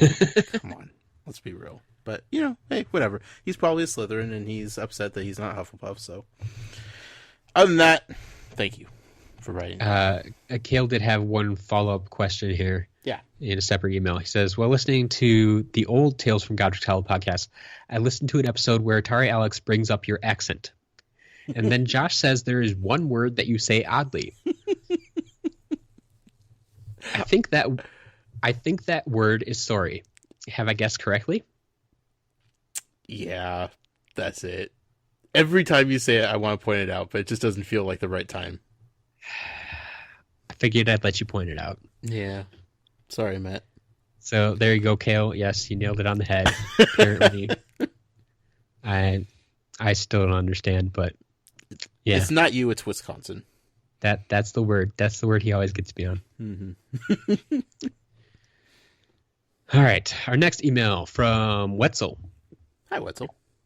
It says, "Hey guys, I just wanted to let you know that I've been binging your show for the past couple of weeks.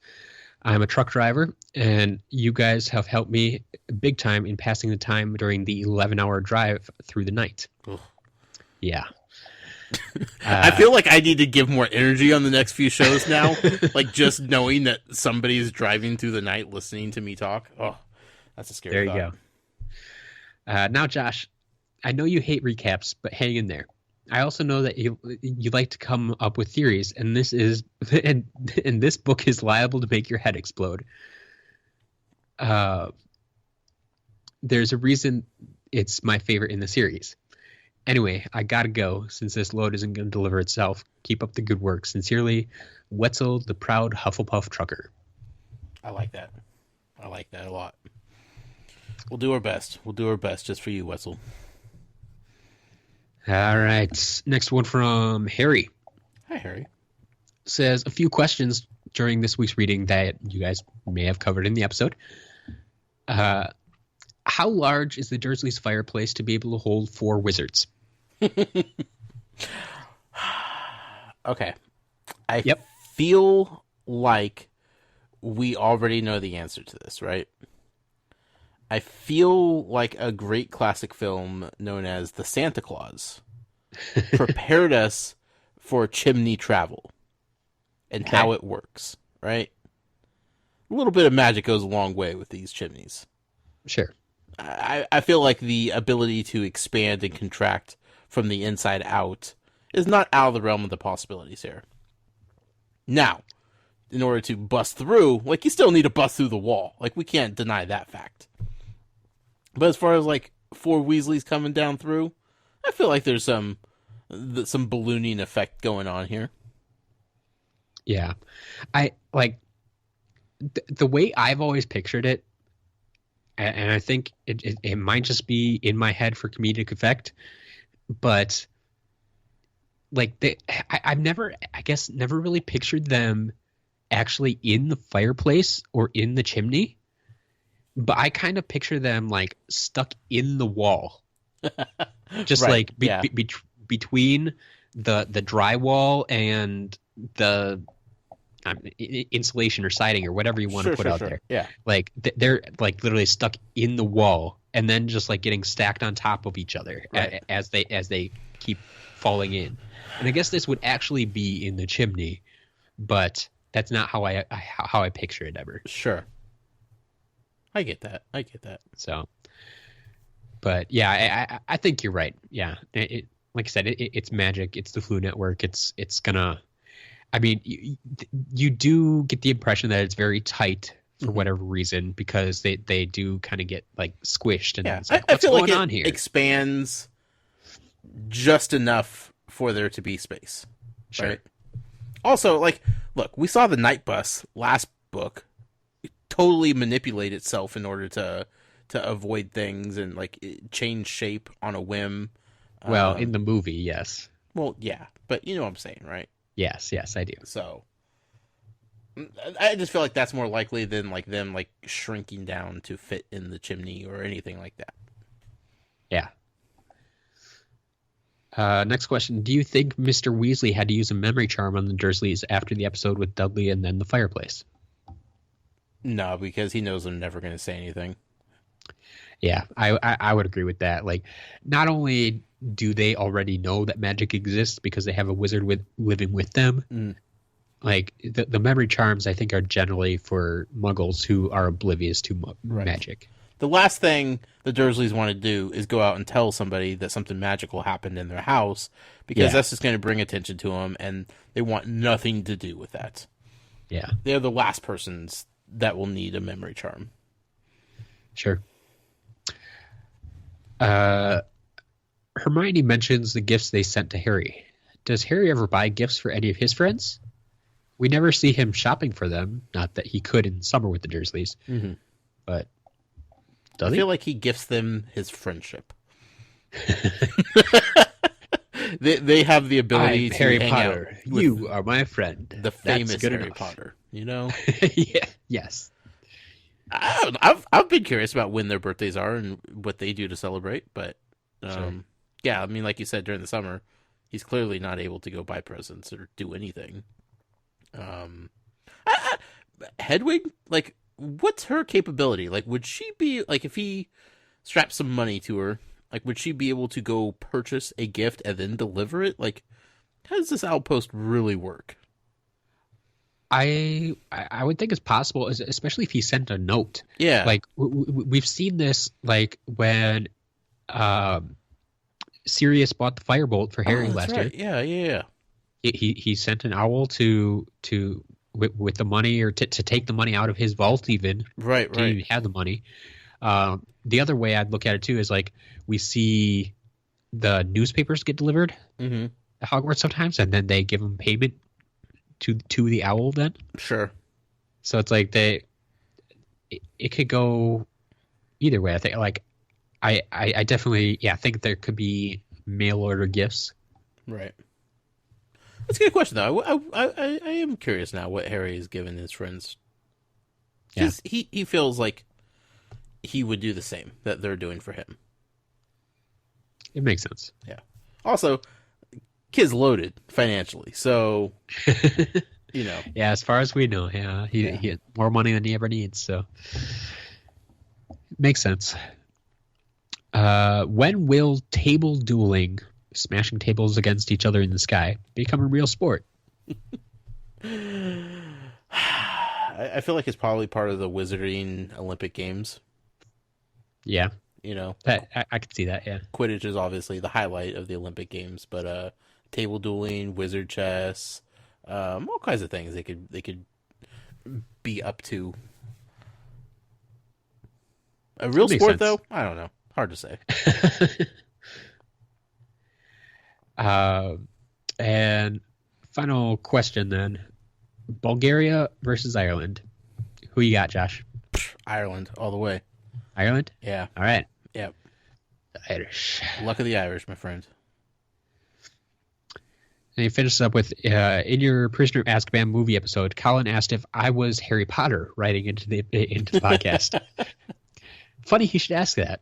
No, I am not Mr. Potter, but I do believe that J.K. Rowling borrowed from my life for her story. Hear me out. We are both named Harry. We both have black hair and green eyes. Good start. We both wear glasses. Mm-hmm. And we're both even born on the same day, What? July 31st. I wasn't ready for that. The only things missing are some awesome adventures and magical abilities, but there's still time. Harry, if you're not getting royalties from this franchise by this point, my friend, you are doing it wrong. And it says, "Oh, and I get Christmas and birthday presents for my friends, unlike the other Harry." Ouch. One step up. All right. Next email from Joe. Hi, Joe. Says, "Hey, Josh and Matt, since people are still sharing which Patronus they got, I figured I'd share mine, especially since I'm one of the ones who aren't particularly happy with what they got. Oh. I was super excited to take the quiz, and at the end it was revealed that my Patronus is a red squirrel. A red squirrel? I'm hoping that the red squirrel is the most ferocious of their kind." Joe, I'm going to have to break this to you, man. There is nothing special about red squirrels. That's just the color of the fur. Yeah. You're not even a flying squirrel. Like, you're just a generic old red squirrel. Red furred squirrel. You're the Weasleys of squirrels. Nothing special. Just pretty, normal, average. You see what I mean? Some people can be disappointed. God, I'm sorry, Joe. That's a bummer. Now on to my thoughts. I think the last form of transportation I expected the Weasleys to pick Harry up by was the Flu Network. The fact that Mr. Weasley, while stuck, gets excited and intrigued about the electric fireplace is so great. It furthers his character's obsession over muggles and how they live. Chapter 4 might be one of the most entertaining chapters comedy-wise that we read in this series. I'm the type of person that visualizes while I'm reading, and this whole interaction between the Weasleys and the Dursleys plays out like gold to me. It was nice to finally meet Bill and Charlie Weasley and find out a little bit more about who they are. The fact that Bill works at Gringotts proves that goblins aren't the only ones who work there. Did it mention what Bill does exactly? So I don't think it mentioned it in this chapter, but I think when we've heard about Bill before, do you remember this, Josh? No, I don't. I really don't. Okay. I'm pretty sure it mentions that he's like a treasure hunter. Oh. Like, I think he's like out gathering, like that's why he's out in Egypt. That would make sense. He works for Gringotts, but he works out in Egypt. Like, he doesn't work at the Gringotts Bank in Diagon Alley, where we see all the other goblins. And that would make sense about a statement how, as long as he continues to bring in the wealth for them, then they don't care. Yep. So he's like Indiana Jones of the Wizarding World. Does his appearance make a little more sense now? Yeah, a lot more sense, actually. Like, this whole time I've been thinking, like, desk job, Yeah, that, like I said, like, we see all the goblins in the bank, all in their dressed to the nines, and right. It would make a lot more sense if he's. God, he is the cool guy. Yeah. Huh. So we have that. Let's see. I feel like J.K. is always coming up with new ways of transportation for wizards in these books, and they're all pretty cool. Brooms, the Flu Network, flying cars, a night bus, apparition, and now Portkeys. I'd love to have a Portkey set up to different places around the world. And he had actually a suggestion from the Muggle poll. Where would you have a Portkey to? Albania.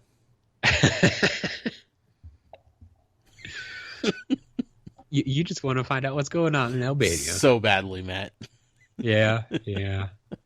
I honestly, I don't think I was not expecting you to bring up Albania for any reason. Well, other than, it was mentioned with Bertha Jorkins, but Matt, 35 episodes in, are you really, like, surprised that you're surprised on a weekly basis by me? No. Come on, I picked out Frog Spawn out of this entire 3-chapter reading. It's true. Okay, so I if I don't say this now, I'm sure someone's going to correct me. So I had to look up Bill Weasley to see what he's doing. because I'm pretty sure this is mentioned. Let me see if they actually give where this was mentioned. Yeah, it was mentioned in the first book apparently. It mentions that he was a curse breaker in Egypt.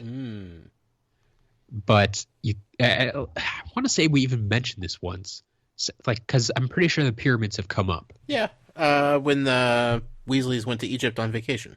Okay. Yeah. Okay. Because I was talking about how I had never really thought about like how cool Egypt is now, thinking about like wizards being a part of ancient Egypt. Yeah. Yeah. But again, I wasn't thinking about Bill. Like, Bill and Charlie are off doing their thing. That out of sight, out of mind. In any case, he's out in Egypt working for Gringotts, trying to get them stuff. So, finally, Joe finishes up with Amos Diggory seems like a jerk. Mm-hmm. I get that he's proud of his son for beating Harry, but I feel like he keeps bringing up how Harry fell off his broom. We get it. He fell off. Leave him alone now. I'm glad they made Cedric more humble than his dad. I wouldn't want Cedric ruining the Hufflepuff name. Darn right. Yep. I think we can all agree with that. Yep.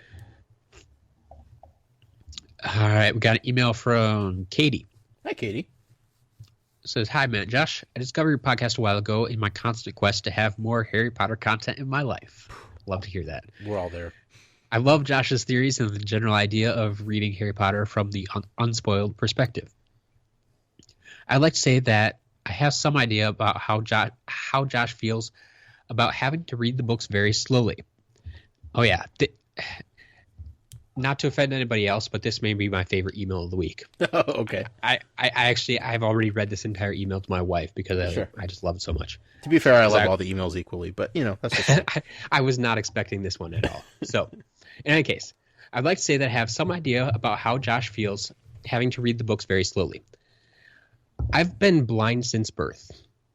And when I was first reading the books when they were coming out, the Braille copies weren't released until months later. So I would have to beg my friends not to spoil me as I waited and waited for the copy that I could actually read to be available to me. I remember specifically that Book 5 came out the day before my 15th birthday, and my cousin had a print copy. I remember sitting on her couch, tracing the raised letters on the cover with my fingers, knowing that I had the book in my possession, but I couldn't read it. This story does have a happy ending, though, because the next day, my sister and my cousin presented me with a copy of Book 5 on cassette. Yes, cassette, for my birthday. I actually cried. It was fantastic. By the time Book 7 came out, I was able to get an electronic Braille copy from a group of volunteers who stayed up most of the night scanning the pages of the books and converting them into digital Braille. I managed to read Deathly Hallows the day it came out along with everybody else, right before I received my first seeing eye dog. Because of this, those memories are all merged together in my mind. Good times. Keep up the great podcasting. And she has a quick question about the early access Patreon feed. She wants to know if we'd be willing to release the main episodes there as well. That way there's only one feed she has to keep in her podcast app. Totally doable. Yeah, I was going to run that by you, but yeah, I think that's something we can totally do. Yep, and that won't be behind any sort of paywall. That'll just be when the show is released, Matt will put it up on that feed as well. So. Oh yeah, it'll still go up on both feeds. It's just at the same time. For those who are using the Patreon feed, it makes sense to just use one feed. Yeah. Katie, wow. I don't know what to say to that other than that's incredible, and I am humbled to know that you're listening to me talk about Harry Potter for the first time while you think about how you read Harry Potter for the first time. Wow. Yeah, you definitely can relate. Like that's you you just stamp that card of a very few people own of struggling the way I'm struggling. So thank you for writing in so much, and I hope we could do it justice in the way that we should, because this is a special world for so many different reasons for millions of people out there. So, Yep. All right. Sorry, guys. That was the best email this week. Just you could just stop there, Matt. Told you it was good. I just take these things in the order they come in. So yeah, you should have saved that one for last. I should have. I forgot where it was going until I started reading it. I'm like, oh, can't stop now. So our next email is from Brent. Hi, Brent. Says, Dear Josh and Matt, it was a good start to book 4. I never realized until listening to Josh drone on about it just how boring chapters 2 and 3 were. Yes, the recaps were always a bit annoying, but I understood them and was able to blow past them and move on. And come on, Mrs. Weasley's letter combined with Uncle Vernon's reaction was pretty great. But on the whole, yeah, kind of boring.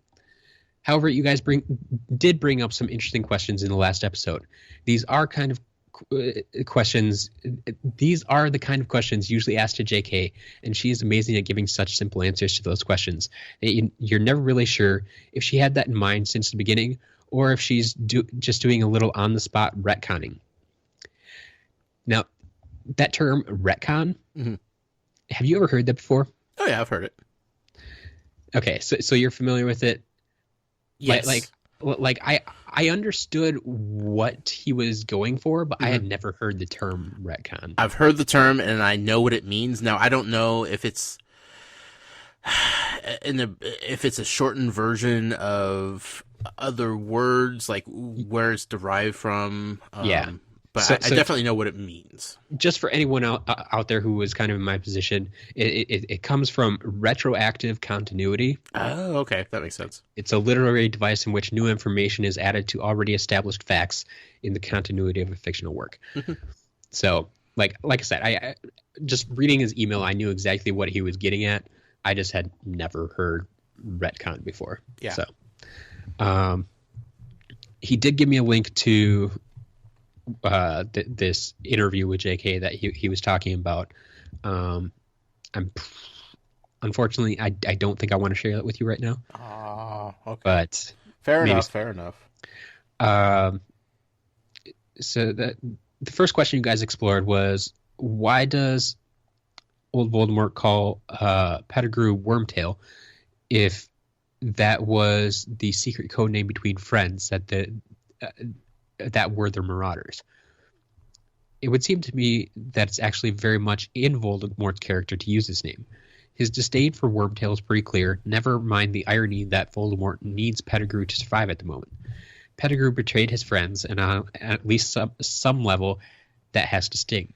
By calling Pettigrew the name that his friends called him, it's a constant reminder that he, Pettigrew, betrayed his friends, causing their deaths.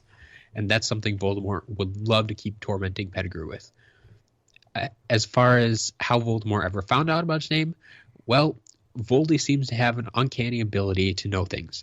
Perhaps it was something that came out when Pettigrew was a double agent of sorts. Mm-hmm. And for the record, he just used Voldy in there. And I picked up on that. Can we talk about how amazing that is, that we're going to get Voldy just trending at some point? I don't think I actually read it, but I know I had some people commenting on that to me last week that they loved. It was on Patreon in your notes. You referenced him as Voldy, and they just love that you call him Voldy there. Good old Voldy. Look, until I have reason to be afraid of this guy, he's just Voldy to me. Sure. Now, as far as how Dudley would have received a PlayStation in the summer of '94 when it wasn't released until December, remember, Uncle Vernon is a businessman. He has lots and lots of contacts. Perhaps Uncle Vernon simply used one of his contacts to get an early release model for Dudley. Imagine how that little piggy squealed when he had something almost no one else in Britain had or could even get yet. It's true. Isn't it? And isn't it right in line with Vernon's character as well? P.S. I have a friend who publishes a Nintendo magazine and has had a Switch for several months now, even though they aren't available. So I know this is at least a real possibility. Fair enough. Also, yes, Uncle Vernon is a businessman, and that is definitely something that he would do to shut Dudley up. AKA make him happy. So yeah, I believe it. All right. I like that explanation. Definitely does. Next one. A quick question from Martha. Hi, Martha. It says, "Hola, Matt and Josh. I love the spell episode. What about a potions list? We already came across some. Polyjuice, Skelegro, just a thought. Keep up the great work." We have 3 potions? Those 2 plus the anti-werewolf potion? Ones we've actually seen used, probably. Yeah. We've had a few more mentioned, I think. Sure. I don't even know what the name of that anti-werewolf potion is. Yeah. I mean, could it be done? Yes. Would it be a long episode? Probably not. Yeah. But thank you for the suggestion. We could figure out a way to work that in somewhere. Yeah. We'll see how it goes. Maybe if Snape would get to his teaching duties and maybe, That's where we had a few mentioned. Is in class, I think they've made a couple different ones. Sure. But we'll see if Snape transfers over to Defense of the Dark Arts teacher or not. Sure. Next email from Mel. Hi, Mel B. "Hi, Matt and Josh. Another 3 chapters down. Harry has escaped the Dursleys for another summer and returned to the awesomeness that is the Burrow and the Weasleys. Truth. Weasley, Wizard, Wheezes. Why can't these things be real?" Sounds like a good Dr. Seuss book there. Can you just imagine having these products to prank people with? I like them because they are actually rather benign. Their effects wear off, and in a wizarding setting, it would not be nearly as distressing as what it was for Dudley. I shouldn't feel so gleeful when they pranked Dudley. After all, he is a product of his parents, and it wasn't his fault he was raised so badly, and he wasn't actually doing anything wrong at the time, and he was actually kind of scared of the Weasleys. But it's hilarious when the twins prank him, and they are very clear it's because he's mean to Harry. Mel, let me just tell you this right now. Do not feel sorry for Dudley Dursley. He did this to himself. There you go. The twins are in my top 10 favorite characters in the entire Wizarding World universe, and it is because of their happy-go-lucky, prank-pulling personalities. I love how the family wrote off explosions in their bedroom as them just liking noise. Is this the wizard equivalent of playing metal music too loudly? Yeah, probably. I think that's a fair assessment. Comparison. There we go. Comparison.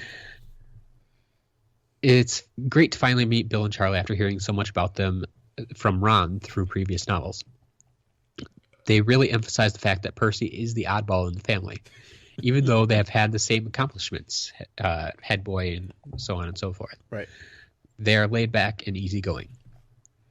Very different from uptight Percy, who's so obsessed with his report on cauldrons. I actually really like Percy in these chapters. Typical public servant. As an adult, I have found the entire Ministry of Magic hilarious because it really does mirror the government. Don't get me started. And Percy's man crush on his boss is adorable. On the subject of Percy, yeah,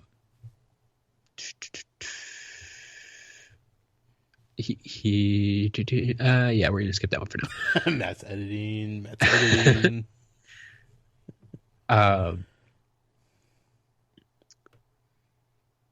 And I should jump to Amos again. Because Amos is a proud dad, it doesn't mean he can't be Hufflepuff.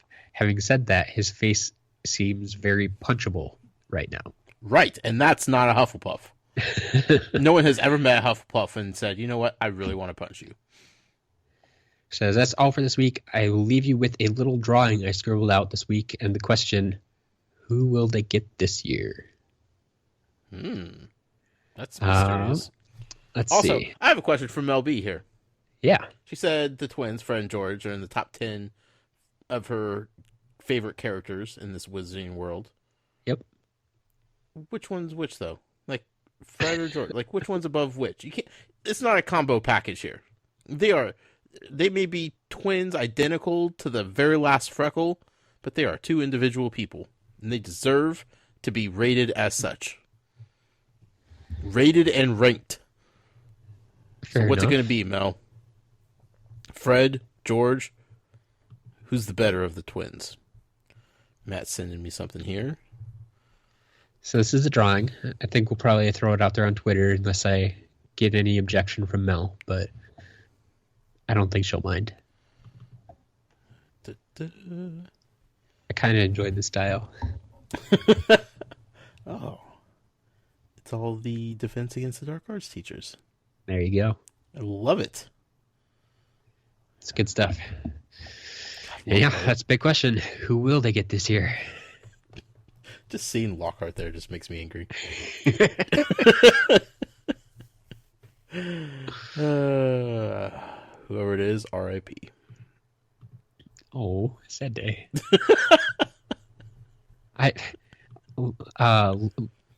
Well, no. I know. Don't even try to argue it. Just let me go only with it, one Matt. of them has died. 1 out of 3.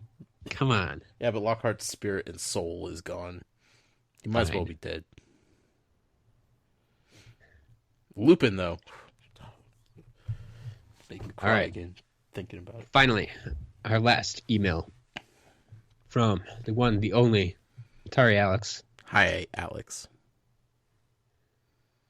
Dear Josh and Matt, full disclosure, I read these chapters at 6 a.m. after having not slept for roughly the previous 24 hours. Oh. So I may have missed out on some of the finer details. I bet he didn't catch frog spawn. Probably not. Says the tongue toffee scene is one of the most disturbing things I've ever read. While it shows off J.K. Rowling's mastery of imagery, it also leaves me with a 4,000-pound tongue. So that's an interesting trade-off. He also says Otter St. Catchpole is a kooky name, but Google tells me it isn't real, which is a little disappointing. That's pretty much all I've got. So I'll leave you with a question, Josh. What will it take for you to believe that the Ravenclaw house exists? Simply meeting more Ravenclaw students? Learning more about Rowena Ravenclaw herself? Or does our trio actually have to go into Ravenclaw's common room before you'll realize you're wrong? Just curious. It's not about being right or wrong here. It's about being 6 chapters into the 4th book. And aside from one rogue Quidditch team, we still don't have substantial proof that Ravenclaw exists in any capacity at Hogwarts, right? We know Percy had an imaginary girlfriend that she claimed to be from Ravenclaw. And the rogue Quidditch team who decided to call themselves Ravenclaw. I don't know. Yes, let's go to the common room. Let's go into House Ravenclaw and see what's going on in there. Let's meet some characters. Let's get some. Who's in charge of Ravenclaw? You know, like what do they got going on over there? I need some. I need some structure. I need to feel like there's some semblance of the other houses that are at Hogwarts. That's what I need. Okay. Is that fair? I guess. I can't argue too much, I guess. It doesn't feel like we should be this far into the story, and it's still really hard to pinpoint like the actual purpose of Ravenclaw at all. Not even just purpose, existence. I think if you really looked at it, like, yeah. I think you are super biased right now because you are a Hufflepuff. Matt, like, that's the most anti-Hufflepuff thing I could possibly be doing. Like, I really don't think we have any more proof that there is a Hufflepuff house than we do there is a Ravenclaw house. Slytherin, we've had a lot more interaction with. But sure. I at this point, I think Ravenclaw and Hufflepuff are about equal. I know what the house ghost is of Hufflepuff. Yeah? Yeah, the Fat Friar. Okay. What's the house ghost for Ravenclaw? I don't know. Nobody knows. Well, people know. We just can't tell you. Well, that's not my problem that it doesn't come until book 6, Matt. You see Careful what I'm now. saying? You're gonna make people think you've read these books before. Oh, there is no way I could know this kind of stuff. Yeah, I'm sure eventually we'll get there. It's just, I feel like we should already have covered this. You know, like Joe pointed out that we've ran into like 18 different ways of wizarding travel, yet we can't even get confirmation that Ravenclaw exists in some way, shape, or form. All right. So you need to know what the Ravenclaw house ghost is. Got it. That will be a good start. You know, now that I know that somebody's watching over them, but then again, like, how much can I trust ghosts? I don't know. I don't know. That whole ghost world in its own is a whole side story of It is dysfunction. So I don't know. I just need something more than what we've gotten. All right. So, was that our last email, Matt? I believe that was our last email. Well, thank you to everybody that wrote in. Those were fantastic emails this week. I love them. I enjoy them. Keep them coming. You should definitely keep them coming. Also, if you're going to be emailing, you might as well go ahead and include a little screenshot of an iTunes review that you may or may not be leaving for a certain show that you absolutely love and adore. Also known as Tales from Godric's Hollow. If you do that, you could enter into the next giveaway that we're doing starting tonight, ending next week. Another giveaway thanks to all of our supporters on Patreon. We couldn't be doing this without them, so thank you to them for sure. Matt, we're going to do the iTunes review giveaway once again. Just a refresher, if you've already entered before, you're still entered for this one. So, if not, go to iTunes, leave a review.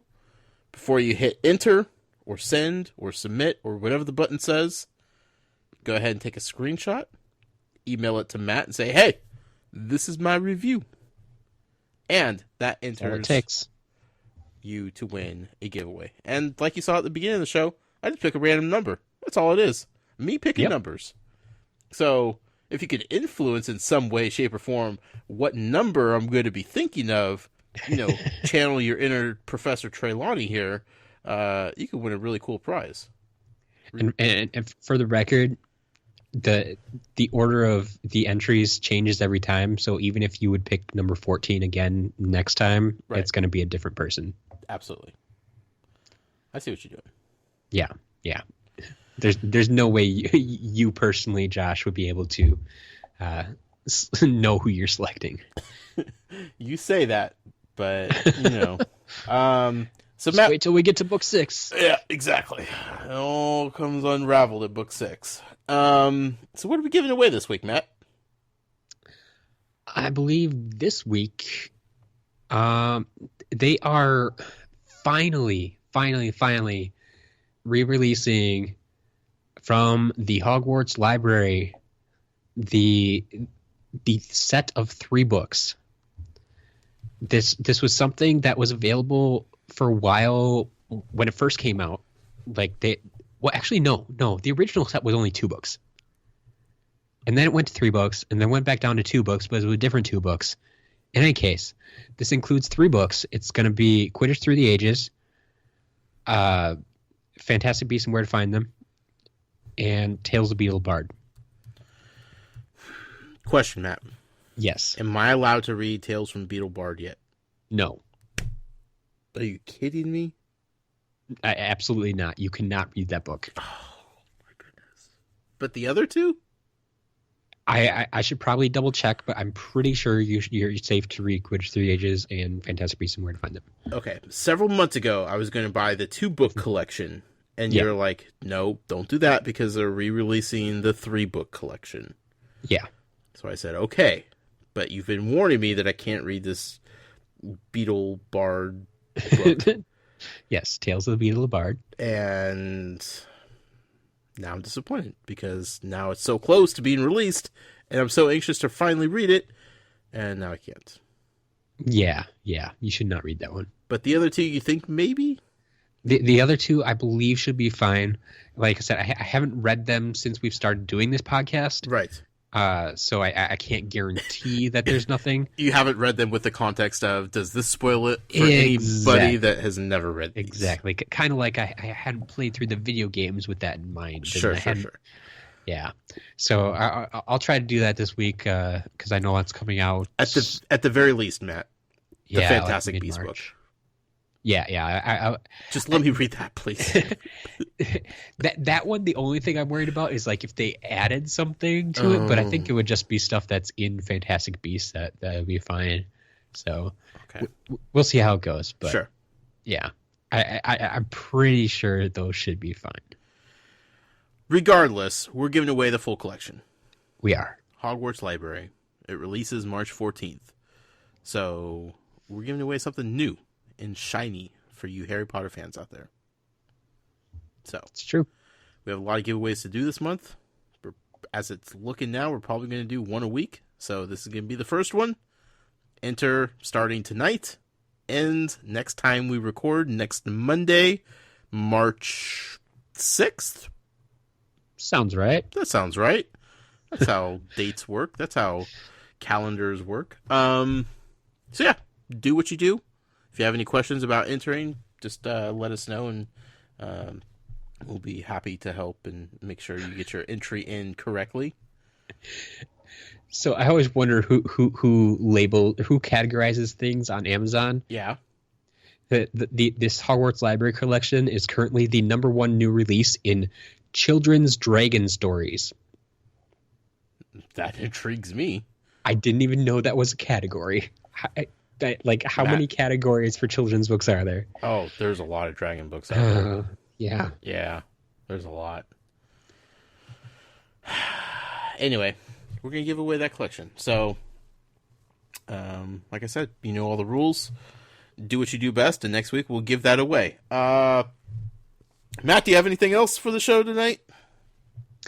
I did want to mention that for next week we are back to 2 chapters. So next week we'll only be covering chapter 7 and chapter 8. Right. Back to the good old days. Good 2-chapter assignment. Thank you all for listening. I hope you had fun this episode. I had fun. I always have fun. Matt had as much fun as he possibly could in the condition that he's feeling, and we all should applaud him for sticking through this long episode. Matt, definitely hope you feel better soon, my friend. But you were a trooper. You are a trooper. You can find me personally on Twitter at The Noise with a Y. Please be sure to follow the show on Twitter at Tales from GH. And if you'd like to support us and what we're doing here for you guys, the community that we have here, including all these great giveaways, you could do so over at Patreon. Patreon.com/Tales from Godric's Hollow. Matt, where could the people get a hold of you, my friend? You can find me on Twitter personally at As a Matter of Matt. Or if you want to send an email, like we've mentioned before, whether it be for your iTunes review entry or to send an email to read on the show or just to get in contact with me, something you don't want Josh to see, you can send those all into talesfromgodricshollow@gmail.com. That's what you got to do. Until next week, when we read chapter 7 and 8 of Harry Potter and the Goblet of Fire, Muggle out. Mischief managed.